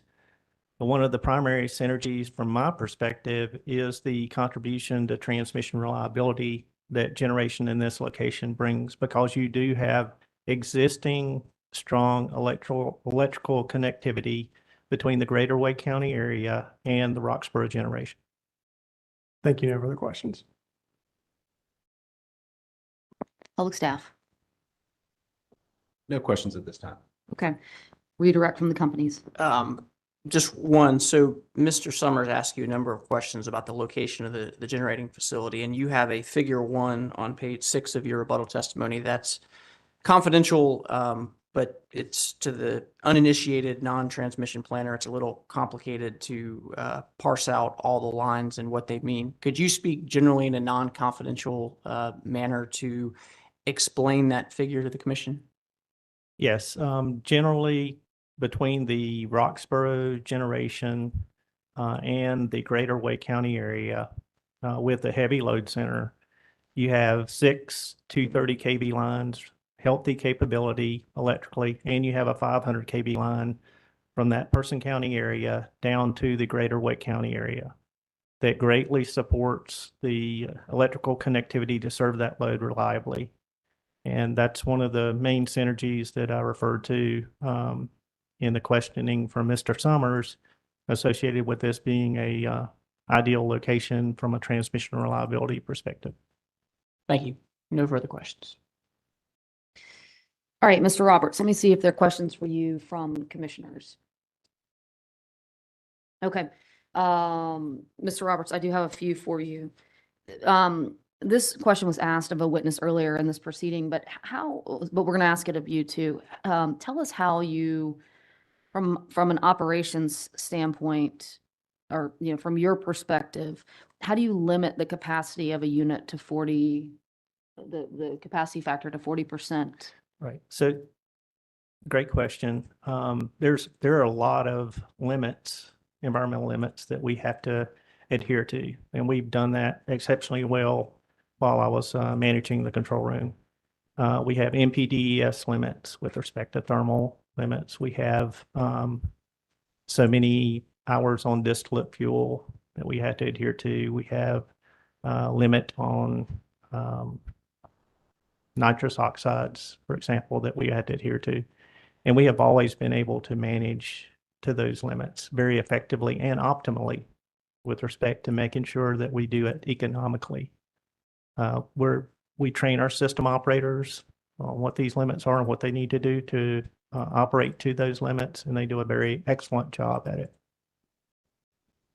So from a personnel standpoint, can you help me understand who makes, you've described a number of operating parameters, within which you all must, to which you all must adhere as you're operating your system, but who's in charge of ensuring compliance? Is it the plant? Is it the person in charge of the plant, or is it you or or the control room or those working in the control room? Who's in charge? Yeah, so the plant would be ultimately responsible for adhering to but we work with the plant, we work with John Bertarami's FSO group, all of us combined with unit commitment and with dispatch, ensure that we're going to meet that environmental limit. Okay. And is that daily communication that you all have? Is it weekly? I mean, just describe for me how you all are coordinating. Yeah, there is a daily call with unit commitment and with plants. And that type conversation would occur during those morning conversations. Okay. Let's say that this facility is approved, the CPCN is approved. You all construct and place this facility into service, and as you are planning to do here and have requested permission to do, and you get close to that 40% capacity factor sort of limitation, you've operated it, assuming that 40% capacity factor, and then something happens like a winter storm Elliott or some other type of emergency conditions occur. Is there a way that is there a way that you can exceed that capacity factor or get relief from that capacity factor? So this is a little bit outside my lane, but subject to check, I'll take a shot at answering your question. There is a DOE, and ERCOT has exercised this a few times, but there's a DOE 202D, subject to check, waiver that we can petition if we see emergency conditions that are imminent, and we can pursue that waiver to operate outside the 40%. And I think subject to check, and Mr. Donad could definitely fill you in with this. Sorry, he's already gone, but anyway, I believe there's some provisions associated with reliability with 111 as well that may play into that decision. Okay. All right. Thank you, Mr. Roberts. In your rebuttal testimony, and I'll get you to the page, I think it's the bottom of page 7, you discuss conditions that occurred this summer. Yes. When we were having some extreme weather, some extreme heat, and you all were dealing with that. And you describe the situation with the Parkwood 500 230 kV transformer. Yes, that's correct.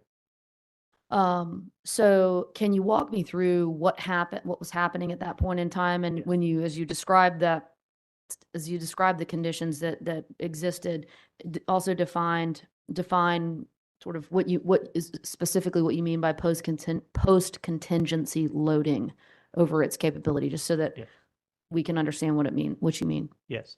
So in this scenario, just to give you a little bit of background, we're replacing one of the two 500 230 banks at Parkwood with a larger bank. And so you mean that's what you've proposed in this proceeding? No, we're currently doing. Oh, okay. We're currently implementing a second bank, or replacing a second bank at Parkwood with a larger bank. And so you still have this condition after you replace that second bank, with the contingency being the loss of that if you don't have any Roxboro generation. And if you have a contingency of that larger bank, the one that they're putting into service now, you can still have this situation where you overload the remaining Parkwood bank. And unfortunately, one of the results of that is you probably are going to have to shed load, firm load. And so the sole purpose of putting this in my testimony is that it's a recent event. It can happen if we don't replace Roxboro generation on site, Person County generation on site, and it can result in a really bad day for our customers. And so if you're basically providing counterflow with the Roxboro generation, And if you don't have that generation there to provide counterflow, even with this second larger bank, you can have a contingency of that bank and overload the remaining bank. Okay. I'm going to ask you to explain it one more time, just so I'm clear.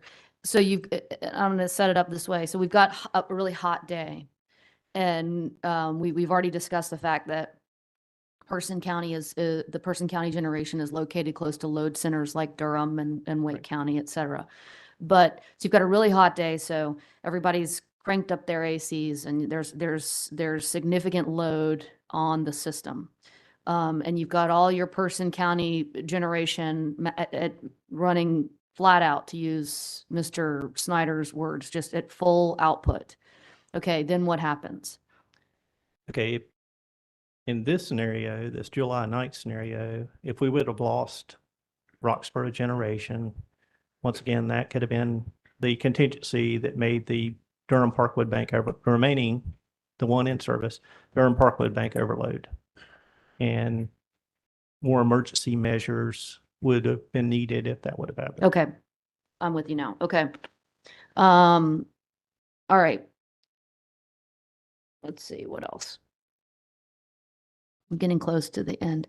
I want you to look at figure 2. It's on page 9 of your testimony. Okay. And there's been a lot of discussion about energy flows.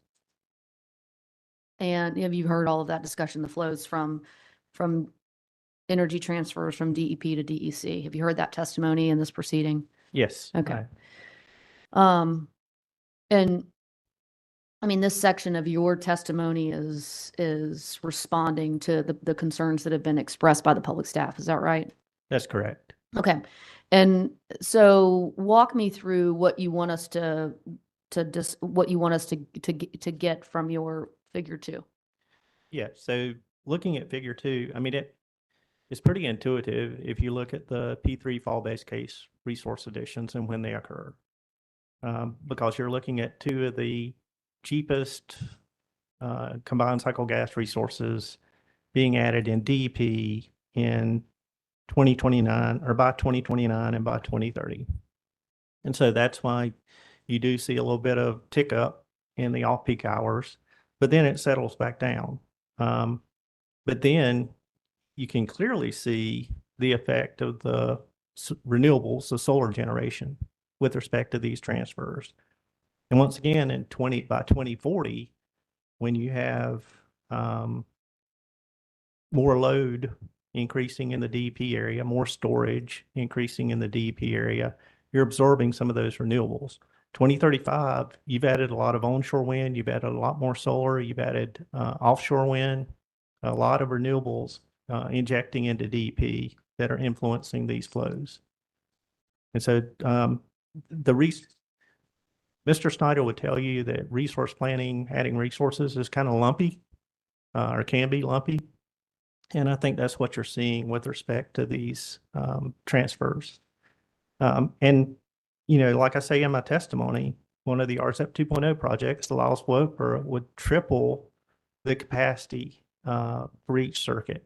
So it'll go from 398 MVA to 1195 MVA, almost triple. And so that's significant with respect to helping, with respect to not having a physical limit on the transmission system associated with that transfer. And what revealed the need for this Lyles Woper is a large amount of renewables requesting interconnection in our 2022 DICES Phase 1 study in DEP. So the transmission line that you're describing will facilitate additional flows into DEC. Is that the way I understand your testimony? That's correct. Okay. Economic energy transfers. That's correct. Okay. Back to figure 2, where we see the Carolina blue 2030 and then the green 2035. You testified just a minute ago, in 2030, we see a tick up and then it settles down in 2035. Were you referring to in those early morning hours? Yes, that's correct. Okay. Okay. And then even further in 2040, you're reducing the the impact of those transfers. Okay. One last question for you related to the JDA, and Mr. Snyder got into some of this in his testimony, but I'm going to ask you some of the same things just because you all sit in different positions. But how has energy typically been exchanged, or is there a pattern of flows that have occurred pursuant to or under the JDA? Yeah, similar to Mr. Snyder's recollection, as we've picked up renewables in DEP, and the projection clearly shows as we increase renewables, especially solar in DEP, you see more transfers DEP to DEC. And it's typically during the pumping hours. More recently, it's during the pumping hours of Batty Creek storage. And once again, when we get battery storage, more battery storage on the DEP side, you'll see those renewables providing energy for that storage. So does that mean you might see less flow? I mean, we're going to be adding more solar and batteries at the same time, but you might see less flow. I think net, you'll, as the graph shows, as the model predicts, you'll still see big transfers during the solar hours. Okay. But by 2040, that even settles down from there. Okay. I believe I understood Mr. Snyder to say, and if you understood him differently, you can correct me, but I believe I understood him to say even sort of those transfers or the flows of energy that occur in those early morning hours in the 2030 timeframe, those flows would occur pursuant to the JDA, and that's the sort of serving the purpose of the JDA. I'm paraphrasing. That's not exactly what he said, but do you agree with him? And if you do, can you just elaborate further on what that means? Yes, I think Witness Holman covered this very well in the CPRP testimony, where ideally you want an economic dispatch of the whole system, and within any constraints that occur. And so economically dispatching, if you have cheaper resources over in DEP than the current marginal cost of the resources in DEC, you want to pick up the resources in DEP and transfer that economic energy to DEC. Likewise, and we've seen this especially on cold winter mornings, with DEC having cheaper energy than DEP, you see the transfers reverse, and we see power coming from DEC to DEP on really cold winter mornings.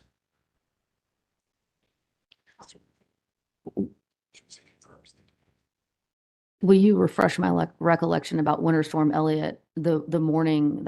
How was the power flowing that morning? So was during that period of time. Subject to check, my recollection is for reliability purposes, since it's not capacity, it's economic energy. My recollection is that the JDA was zeroed that morning. Okay. Intentionally by the operators. Okay. You're in this last question, you reference a set point. You say, and I'm saying it's on page 8, line 16 of your testimony.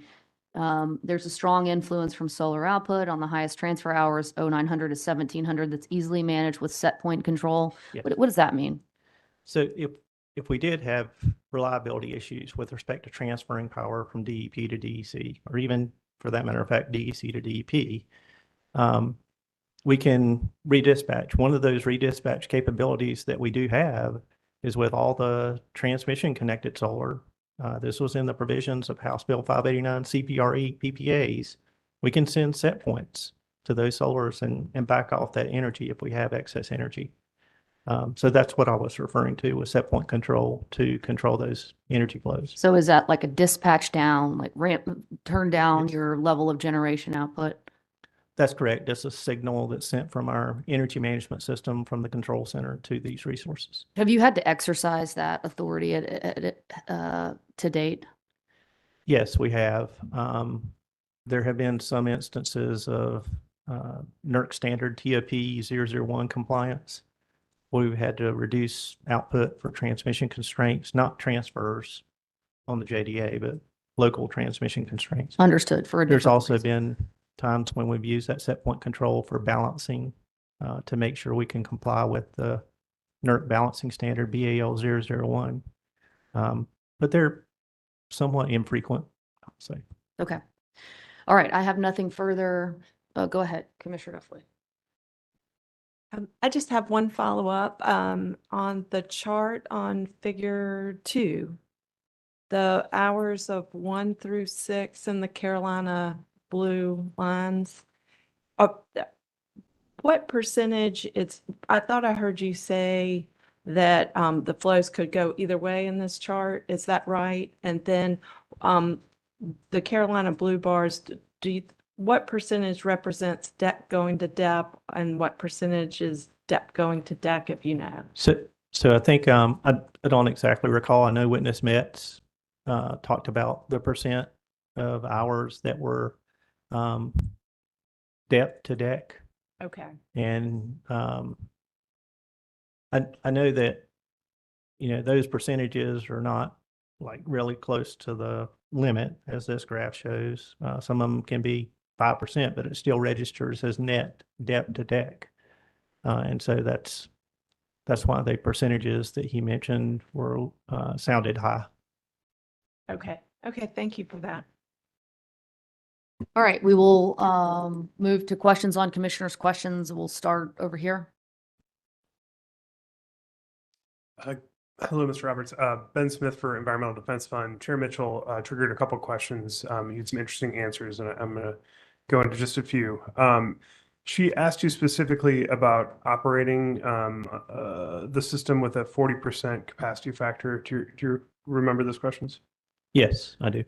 And I'm kind of doing some information digging here in the sense of operationally, is there or will there be a strategy that system operators incorporate in firing their CCs and their CTs to reserve some of that capacity factor for when times when dispatchable load following resources are more necessary, like winter peak? So just like with other limits that they had to manage to, we would optimize within those limits. And optimizing means, in theory, maybe holding back for when you need it on a cold day, for instance. If that's what the optimization pointed toward, then you're correct. And is there an operational difference between CCs like the Roxborough and CTs in this regard? With respect to holding back?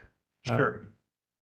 Well, I mean, you've got economic dispatch, and 2, you've got reliability dispatch. And with the Roxborough generation, with the voltage support, there is some reliability dispatch associated with that.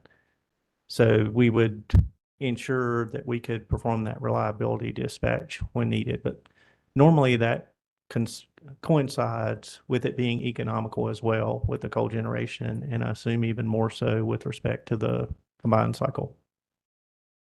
And I think this is my last question on it, and I might be conflating things here, so please correct me if I'm wrong, but I think that there's some friction between, or is there friction between qualifying the Roxborough CC as a baseload resource while also sort of talking about having to utilize it under the sort of restrictions of CAA Rule 111 and sort of holding back to meet load where you most need to do it right now, probably winter peak. Right. As Witness Snyder referred to, there's going to be weeks like we had in 2018 where you would need to run the CC flat out. There's going to be other weeks, like during the months of April, for example, light loads where you wouldn't need to run it flat out. And that would be the times when we would probably shut it down for maintenance, when we have generator maintenance outages. And so we would plan out and optimize with respect to if we had to meet a 40% limit, we would optimize to that 40% limit. One last question. The verb optimize there, is that sort of a modeling exercise, or is that the operators sort of on the real? Can you just kind of explain that a little bit? No, you've got to look at historical data and you got to project forward that optimization. And my understanding, subject to check, is the 40% is on an annual basis or rolling 12 months basis. And so we would, just like our current limits, we have some that are rolling 12 months. We have some that are annual. We have some that are spot limits, basically, with NPDES. We would optimize within that limit however we need to. If it's an annual limit, we would definitely look forward that annual period, and based on historical weather and so forth, we would optimize within that. We do that today. Thank you. No further questions.